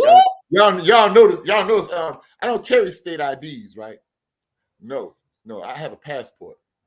I have a passport. I have a non-U.S. citizen passport because statute citizen, what have you, are bound by these statutes and code. I'm only bound by the organic Constitution. Okay. Woo! Oh yeah. I see. This is something that you want to take away that 3/8 of a man clause in the Constitution. Expatriate. Google it. Expatriate. EXPATRIATE. Expatriate. Yeah. Expatriate. You have a right to expatriate. You have a right to expatriate. Exclude yourself from that 3/8 of a man stuff. This is why when I go into court and all my filings, if you notice something, I always start out establishing my status. Let's get this known up front. I am an individual state citizen. Okay. No. I'm not a subject citizen. I'm not subject to your clauses. I'm not subject to your citizen. No. Let me let you know who you're dealing with first. You know. So that's what a lot of the Moorish brothers be doing. Absolutely. Yeah. I've heard of that too, and I never really went into it, but I did hear about it. That's amazing. Amazing. And I just want to let you know that is awesome. I want to go deeper into that a little bit more. It might take another show though. I was just about to say, we already talking about it. After he go to court Monday with his grandmother, then he gonna come back on the show. So we haven't set no date because I didn't know what was good for you or for him, but we're gonna talk about it this evening. Let's set it for the 27th. That's a Thursday morning. That would be after the 24th, which is Monday. So the 27th would be that Thursday. I am working that Monday through Wednesday again with them crazy off-kilter, off my circadian rhythm hours. And yeah, it is. It's going to take me back out into the sea. But I mean, I gotta do what I gotta do. But I definitely would like to get you back on here to talk about that particular. That is something that a lot of people are not really aware of. I'm aware of it to a certain degree, but I need to be further informed. So I would love to have you on to talk about that so that we all can be well and know what it means when you do and how to use it. And how to use it. Exactly. What they say, if you don't know your rights or how to affect your rights, then you ain't got no damn rights. That's it. Affect your rights. You can. Oh my God, Carlos, you said the most perfect statement. That not just know your rights, how to affect your rights. Amazing. We need to have you on once a month talking about people's rights. No, but you know what? I would like to have you. I would like to have you, Carlos, as a comment to come back once a month, and just inject some real. Just giving the people knowledge. Yeah. We can do it once a week. We can get on y'all schedule. Yes, let's inform our people. Our people need to know. You know, and that's what we need to do. People want to know what can we do. Okay, we gonna establish that. Right. In the meantime, I want to say, hey, Carlington, thank you for Carlington all the way from Jamaica. Everybody here, I just want to say thank you. But Carlington put something in there. He wants to say, vote Neela Adams for Fab over 40. You all, I was just on the Michael Collier Morning Show. I had to step away. He featured me. He's like, Neela, I'm voting for you. I'm paying. He said, I'm going to pay to vote for you. I'm going to buy votes for you. He said, matter of fact, let's buy 100 votes for Neela. $100 is 100 votes. And so, but you all can vote for free right now. You all, oh, praise God. I am in first place. And paying for it.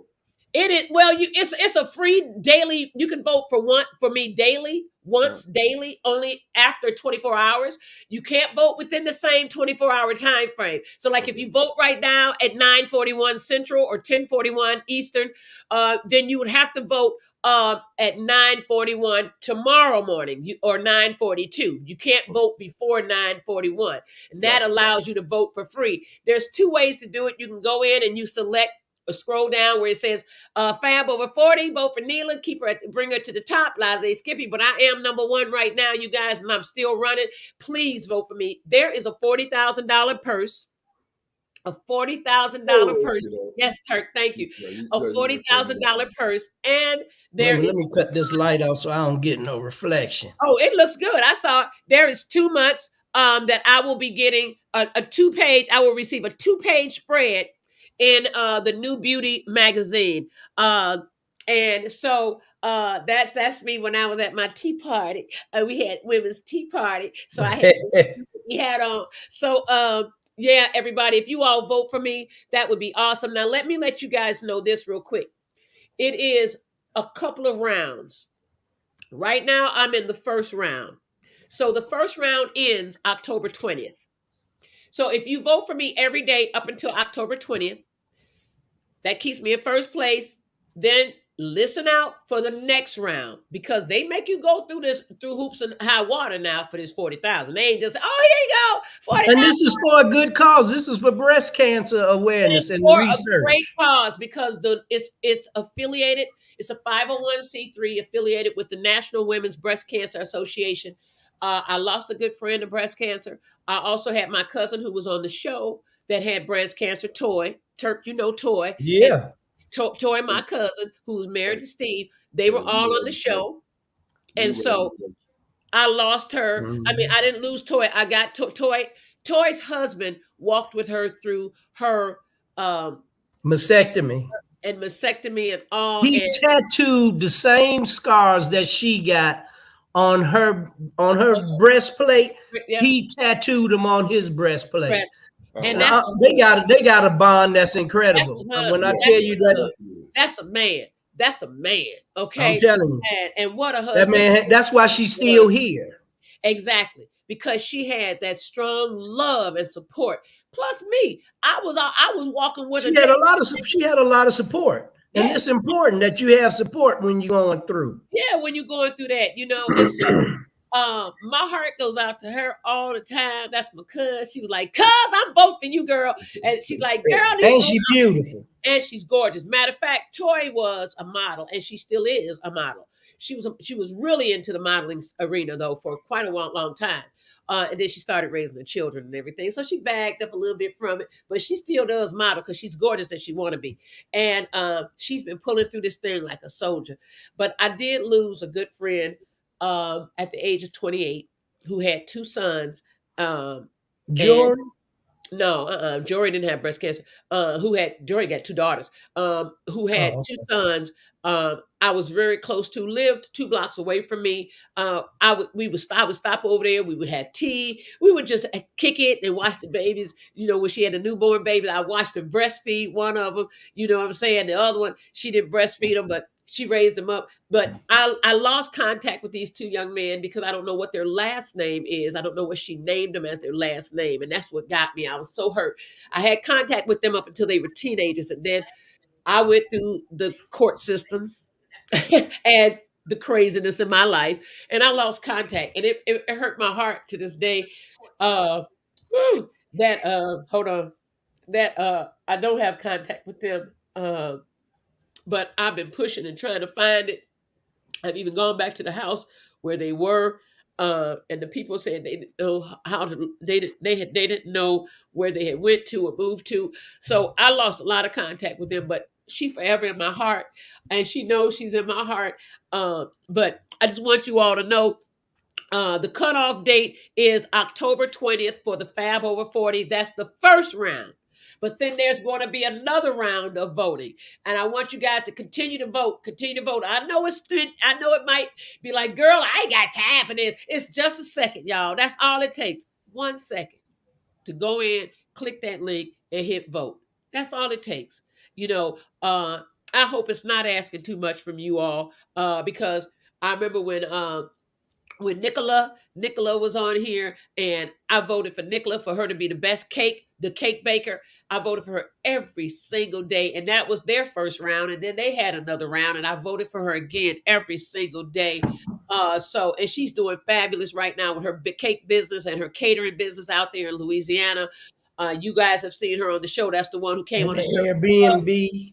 Yeah, that's the one who had her husband who won the contest, the $100 contest. And she first initially came on my show in 2020 when I had the show, when the show was just getting up and running, when she was in Italy with her kids. We were talking about children and sex and all that. And she came on the show from Italy because she was in the military, right? She's retired and her husband still is active duty. So she's been voting for me. I also can see who votes for me. I can go into the back end, and they allow us to see who all has been voting. So everybody, I pray that all the Collier Clan members, all the In My Element members, we are all the same group of people. All y'all, just be honest with you. Same drive. Same tribe. Like Michael was, like I talked with Michael the other day off cue, and I was like, Michael, I'm off this week. I'll be able to watch your show. You know, something I have not been able to do because I've been sneaking in on my own show, and Turk has been holding it down. But I've been like I said, I've been sneaking in, trying to meet people I'm training for work on break or whatever, while I sneak in my show on my break with them, and then I got to come back and forth, back and forth. So I haven't even been able to maintain my own show, let alone watch somebody else's show. And trust me, y'all, it kills me when I can't watch my show or watch y'all's show and do support either. Trust me, I be wanting to do it so bad, but it's hard to do it. And I got all this technology in here, and a lot of that stuff interferes when I'm doing it. It's something about this computer. When I'm on other computers in my own house, it's something about this company computer. I don't know what it is, but they know because it draws interference when I'm training.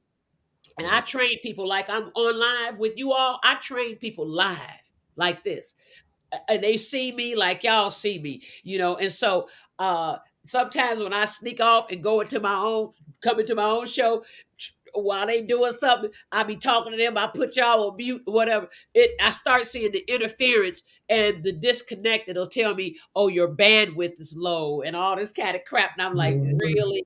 I mean, really? So I try to keep it legal. It is a company. I did apply. I did accept the position, and so I do uphold what I do when I work. I really do. And so, and I would want somebody to do it for my company. And so I know I ain't supposed to be on my show when I'm training, but sometimes I had those moments where I can peep in. So vote for me, Fab over 40. Once again, it's Fab over 40. Let me see if I can put it there. I'm putting it in the links.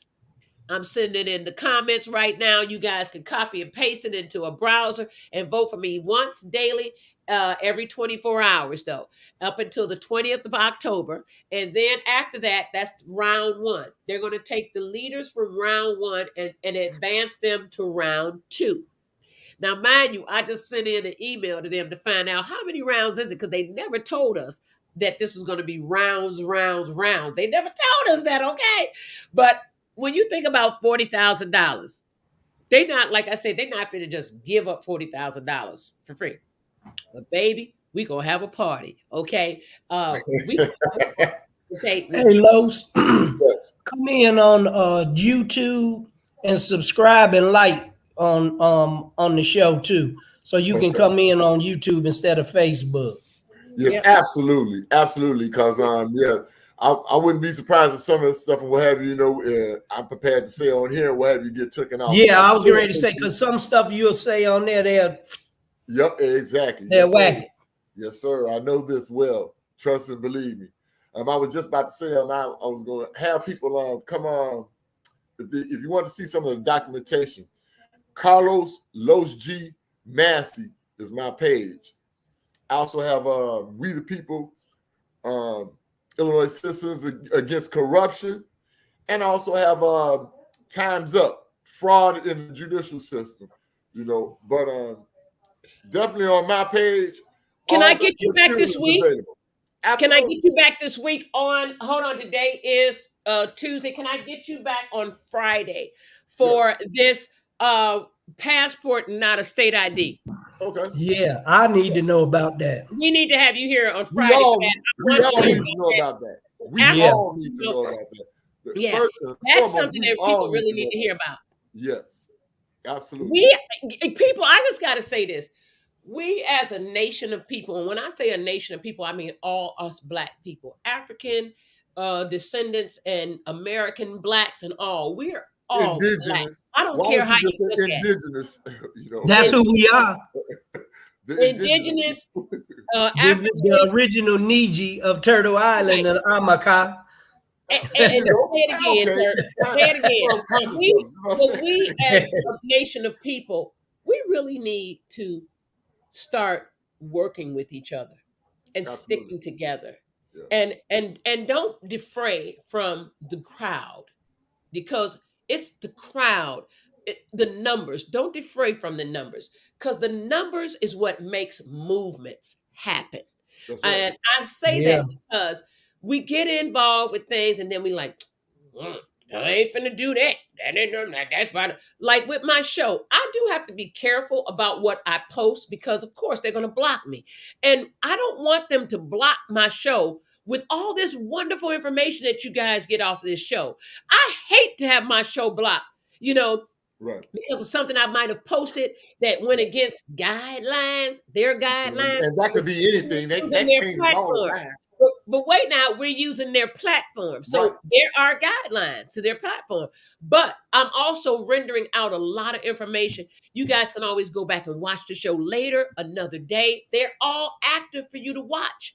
Later, if you want to watch it a week later, if you want to watch today, next week, go back and watch today, next week, if you need to. But the thing I'm saying is that the information we give on this show is outstanding. I have to say myself, dang, that's some damn good information. You know, I even watch the show sometimes on my lazy day, my evening, sometime when I'm supposed to be asleep, trying to get rest so I can train people. I'm trying to watch the show to see what could I do to make it better. It's a lot involved with running a show, you all. And if Oh, you think yeah. I'm joking, ask Michael Collier. It's a lot involved with You running a can show. ask me. I He have has just as producers, he has producers, he has co-hosts, he has everybody on his show with him, helping him. It's a lot running a show. And I manage this all by myself with the help of Randall as my co-host. Okay. But So all you the ain't got no producer. right. Well, I have Carlington when I reach out to him. Yeah, yeah, we do have Carlington. Carlington, I need that. Can you help me? Man, I'm telling you, for the love of money, Carlington, you all is in Jamaica. Okay. Okay. okay. Michael Collier just had his co-host Ashley. I was going to say Alicia. Ashley, she lived in Florida. She just moved to California to be closer to him to help him out more with the show. That just go to show you how deep it is with these shows. And we try to give you all the information. And this information is qualified. It's bona fide. It's been researched. It's been staticized. It's in the element. I'm telling you, it's in the element of real truth. And I can't express enough about how we all, as people, got to stand together. We can't stand together right now in front of the camera, and then behind the camera, off the camera, be like, "Now, Separated. I ain't gonna do all that," because you know what? That's just what they love to see and hear. I want to go real quickly and say something about Woman King. Woman King. I went to see that the Saturday, that first Friday, it opened Friday in the theaters, and then I went that Saturday to watch it. I went to the show. I treated me all by myself to the show. I went, bought my popcorn, and I got my little milk duds, and then I went in there and I mean, not milk duds, raisinets. Went in there and watched the show. Let me tell y'all something. It features Black women who are still standing strong through all of the torment we women, we sisters have had to endure, raising children with our men. You name it, we have gone through the ranks. You hear me? And she spotlights that. Viola Davis spotlights that in this movie. Mind you, Lupita Nyong'o turned down the part because she did research on that tribe of women and found that they sold women into slavery. Hold on, let me let y'all know this. We don't know why they sold those women into slavery. For all we know, those women could have been taken. They probably scared the hell out those And you women know what? to kill. Hold on. A lot of research ain't the truth. A lot of that research is lies too, right? To make us look bad with each other. Yes. So I just want y'all to know this.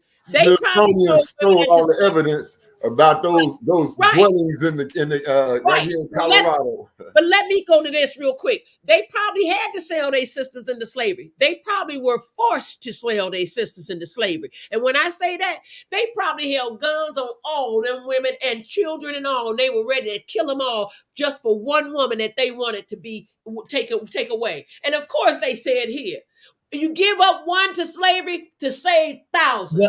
I was getting ready to say, they tell them, okay, well, if you don't get us some people, we'll take your people. And we'll kill all the whole tribe. You don't know why those women did what they did, but baby, let me tell you, them women went through hell. We don't know why we have to do the things we do, but sometimes we do it to try to salvage the rest. To survive. To try to salvage the rest. I can't stress enough how now there are Black people protesting this movie.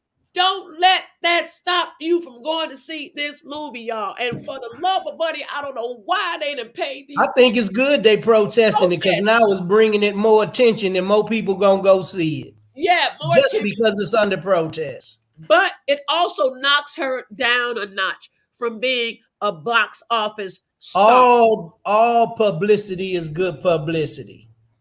But when it comes to box office stars, we already know who's reigning over that, right? Don't nobody look like us is. Yeah. And that's why they got a few. That's why they got a few little house niggas to protest. And it hurt my heart so bad. It hurt my heart so bad when I saw that the people Lupita Nyong'o, she don't date that many Black folks. She date white men. We're Black. Who, Viola? No, Lupita Nyong'o. Yeah, Viola. I'm saying the husband is Black. But yeah, I know her husband, an ex-football player. I know who her husband is. Yes, I'm like, you know, it just took something out of me. And you see, it's taking something out of me now. I was so hurt. Willie Lynch is alive and well in 2022. And you don't know why they probably, if they did sell anybody into slavery, you don't know why they had to do it. Listen, we didn't have guns. We had bow and arrows. They had pistols. They could wipe out the whole damn tribe. You know what I'm saying? Yeah, rifles, pistols, cannonballs, all of that.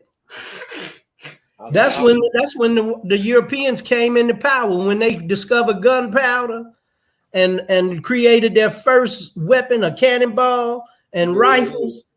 Right. Right. That light woman king right there. The man. Wakanda forever. Wakanda forever. Forever. If you go in Wakanda forever. Okay? Because I'm Black and I love being Black. Yeah, I done had to endure some BS in my life. And half of the people over here ain't come. More than half of the people over here that they say we came from Africa is not true. We were already here. No, we were here. Yeah. We were here. We came from Africa. They killed over 9 million people here. They came from Africa too. Hell, the oldest person was found where? They came from Africa too. Let's tell it all now. You know what I mean? You know, but you're right. But we are so bamboozled as a people. And I want us to open our eyes. I want us to open our ears. Stop thinking that what we're bringing is lie. Oh, they just lying. They don't know what they talking about. That is so Willie Lynch mentality to me. It is so. Stop Googling shit and go read a book. Stop Googling, because Google gonna give you what the hell they want. They're gonna give you their version. Okay, and it's people that pay to be on top of the line with Google. When you Google, it's people that have paid for those spots. Yeah, yes. Exactly. I want to let you know. That's what I was just about to tell you. Go way back. If you do use it, go way back. Scroll. Stroll way Don't back. Don't take the first couple of lines. Scroll. Don't get stuff that they paid to be up at the front. No, go way back. Yes, because people pay for these spots, y'all. They pay for them. And I know for a fact they do. Okay? But yet, you can Google my name and you'll see every damn picture of me and incarceration and everything else. But guess what? But they'll put all of that on Google. Google my name and you'll see all my shit. I ain't gonna lie. Say, but they ain't gonna put that you done went to jail, but when you came out, you done graduated magna cum laude from one of the most prestigious colleges in the state of Illinois. Summa cum laude. That's the second. And you know what I'm talking about, right? But you know that they'll put me out there, me only me. All the white people, you don't see them. All this shit with Harvey Weinstein, you ain't gonna see his jail shot. No, you ain't gonna see that. You see mine, they gonna show you the worst damn picture in the world of me. Some shit that was 20 years ago, and I do mean 20 years ago. You can see that in the news too. Yeah. Whenever you always know it when it's a white person that's committed a crime because they don't show his face until after he's getting ready to go to court and all of that. But if it's black, soon as they get a picture of him, he's put dead on the news. And if he's a teenager or adolescent, he's still a man. But if he's white, the young boy, the teenager, he's never depicted as a man. But if he's black, and he's a teenager or a young boy, he's depicted as the suspect, and he's put out as being grown. Yes. Y'all remember the term super predator? Y'all remember the term super predator? Had these people going around thinking our children were monsters. They super predators.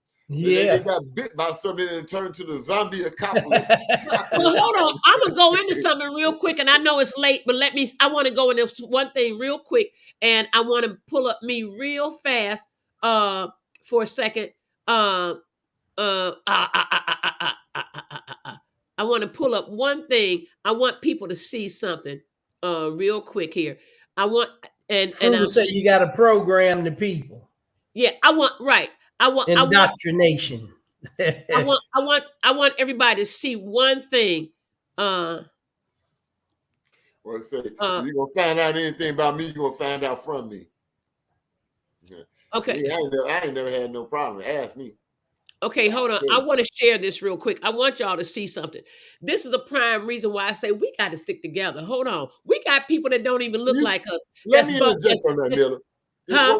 Let me interject on that. When you say we got to stick together, know this and understand this. J. Edgar Hoover, our top cop, our top prosecutor, looking out for the United States. He once said their biggest, the worst threat to America was our unity.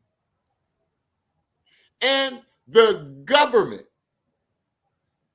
the United States government, has attacked us on this land. Then attacked us on this land on how many different occasions? What did Coretta find out? Coretta found out, oh, yes, it was the alphabet agencies of our government, that killed Martin Luther King. Mm-hmm. Malcolm X, what did they later find out? Hold on, wait a minute. We can keep on going, but if you want to get out to the but yet the politicians come up in there, they don't want to speak about none of that. They don't want and like Wellness said, gotta program the people. And that's and you true frugal boogle. Ooh, frugal. Program the people. I just want to show y'all something. They even tell you it's called TV programming. Let me share this with you guys real quick. You guys have got tell lies vision. Tell lies to your vision. You got to see this. Hold on one second. Watch this. I just want y'all to see this. Listen to this. Listen to this. Oh wow, I don't know how you did that. That's some loud stuff. The limit. And what do I mean by that? You're asking us to talk about history, the history of the South. This is in Georgia. What happened in Georgia?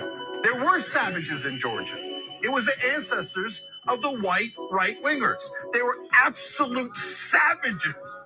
They murdered people. They lynched people. They raped people. They enslaved people. They took babies from their mothers and sold them as property.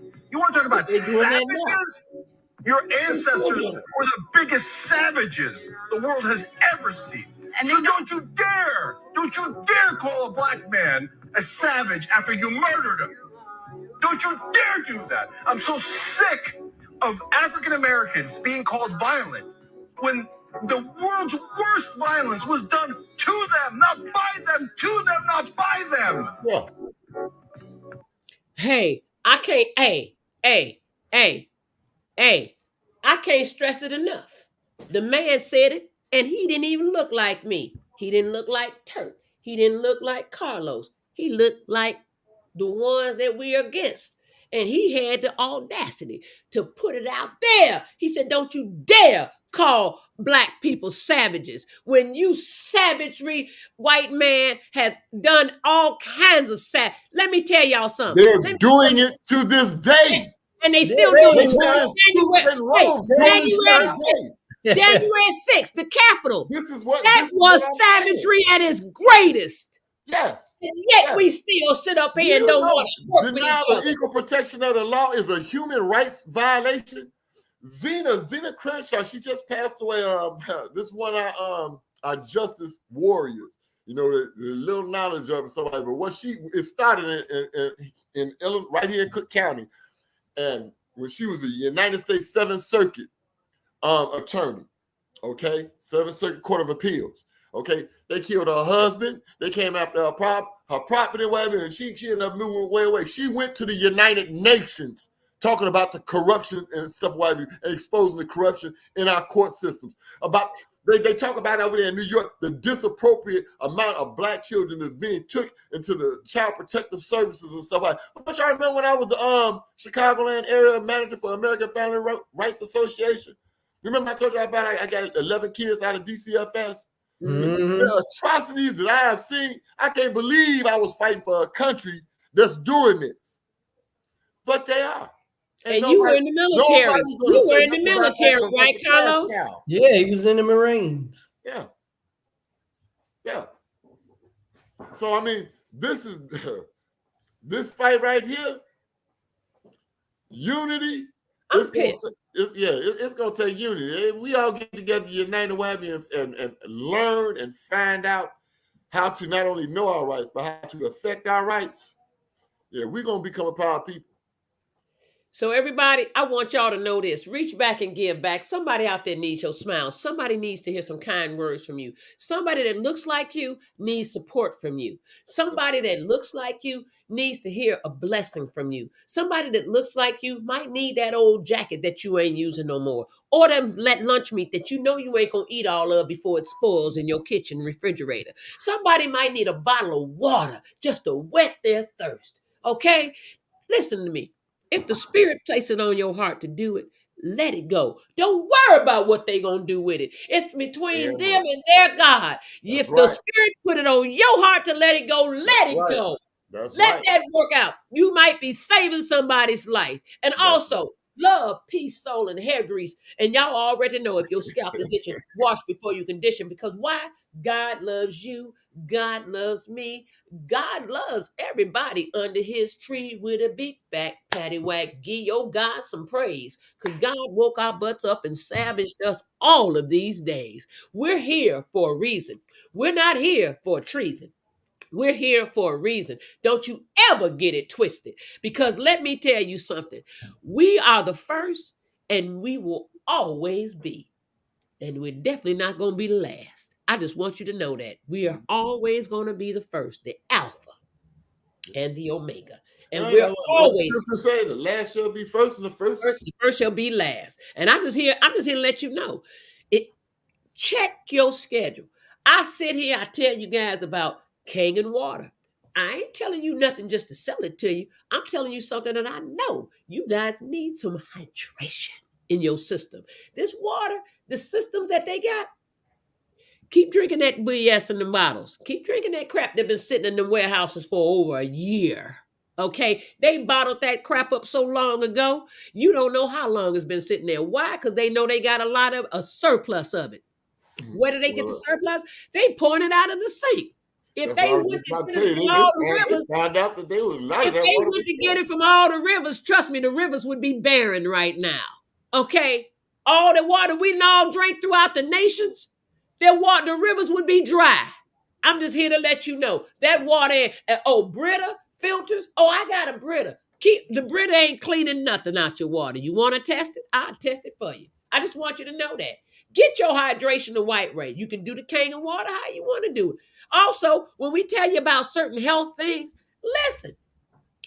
Our health is different from their health. Let me tell you what happened real quick, and I'm hanging up. Let me tell you what happened.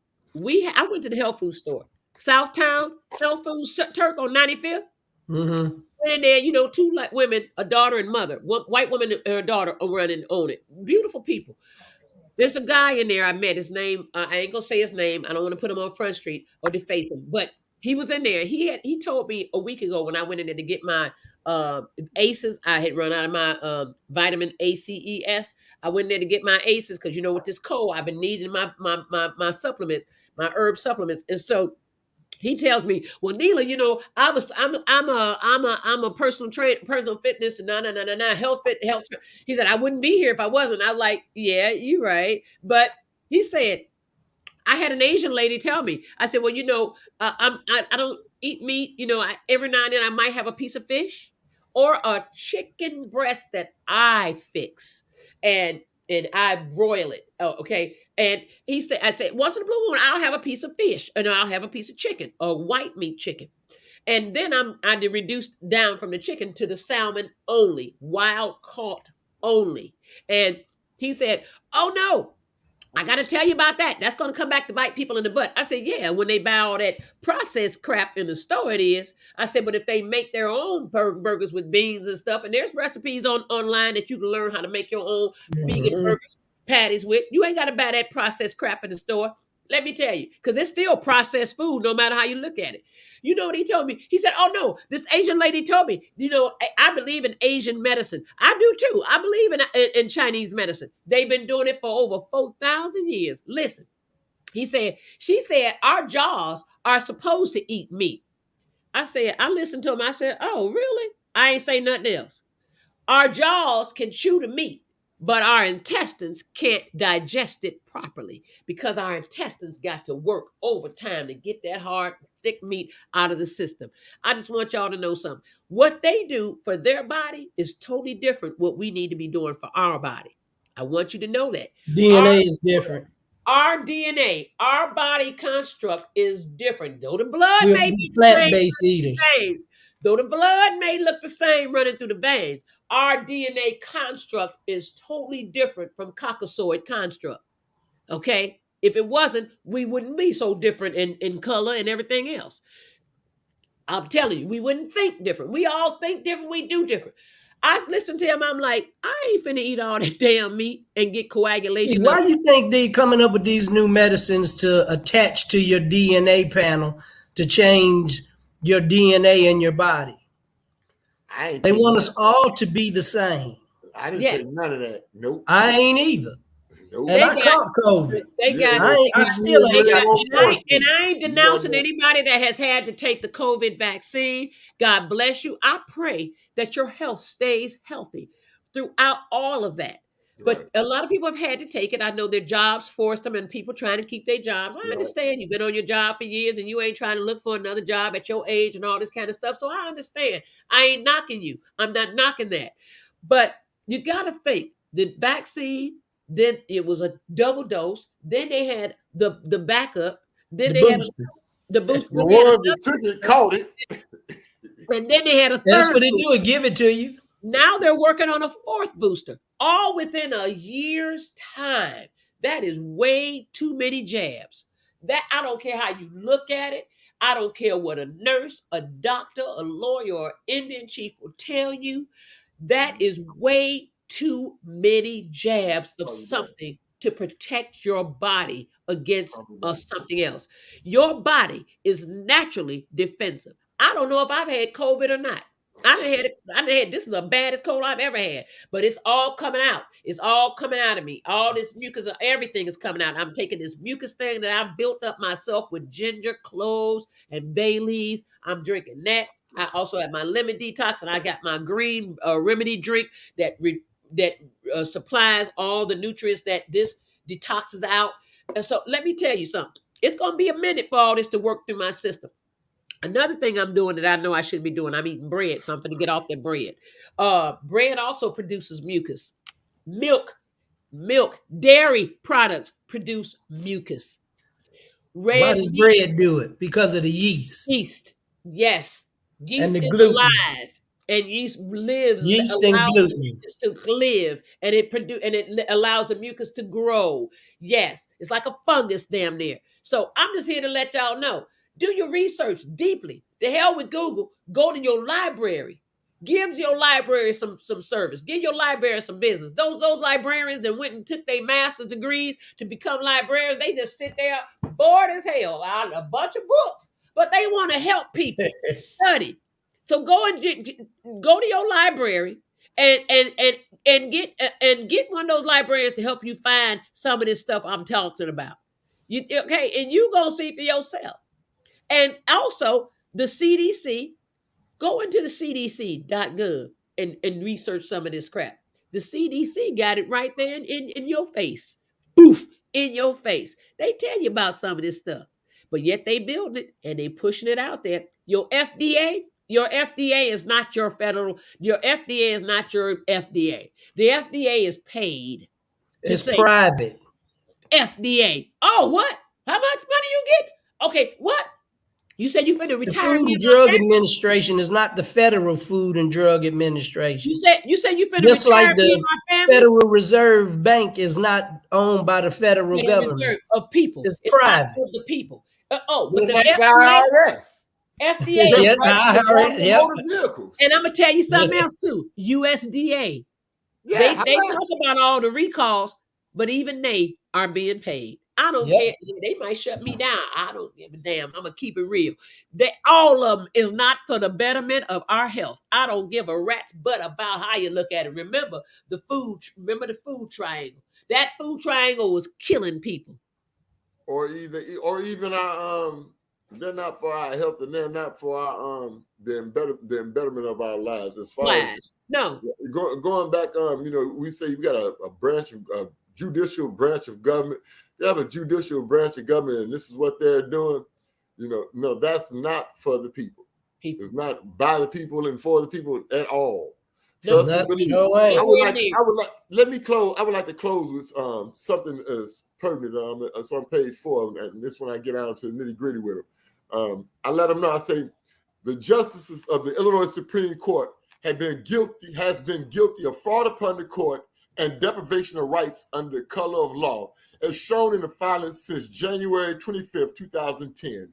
This reckless failure to perform mandatory duty has caused great irreparable harm to Carlos Massey and his family, and Carlos Massey now invokes the duty of Chief Justice Ann Burke and Governor J.B. Pritzker, whom were contacted June 15, 2021, concerning the current matters before the court, shown by U.S. Postal Service certified mail receipts, and then I give the numbers, to afford Carlos Massey the due process rights and equal protection of the law as sworn oaths of office required for their positions of trust. The unrebutted truths and ongoing legal wrongs against Carlos Massey and his family were filed May 7, 2019, and again as shown on the filing public forum link, which shows the video of Carlos Massey lawfully filing before the Illinois Supreme Court for remedy and justice, only to become victim of the federal crime under the statute of United States Code Title 18, Section 2071. Will County Circuit Court is currently violating the rights of Carlos Massey by malicious prosecution based upon the fraudulent record made known several times, including June 15, 2021, by U.S. Post Service mail receipt number, I give the number, directly to Jesse White, which included a letter of cease and desist the harassment due to incorrect and fraudulent records placed upon Carlos Massey. Okay, if that ain't a crowd for Section 2, equal protection of the law, which is a Illinois corporation guarantee by contract, by the way, and Section 12, right to remedy and justice, also part of your contract with the state of Illinois corporation. We about, what in the words of Drake's, well, we gonna see. Well, we gonna see. And that's it, and that's all. Everybody join us tomorrow morning, 8 a.m. Central Standard Time on In My Element with Neela and co-host Randall Ray Turk. And make sure you all definitely come back Friday for Carlos when we go into why it is important that you know about the fact that you should not have a state ID and just a passport. Yes. Right. And so I just want you all to know about that. And I even need to know about it myself, Carlos, because I do have a driver's license, which is ID. Yeah, and I've been bamboozled, and I've had to take a plea and all kind of crap. I didn't have the support. I was out there all by myself running this race. Right. And so I didn't have the support, and so right.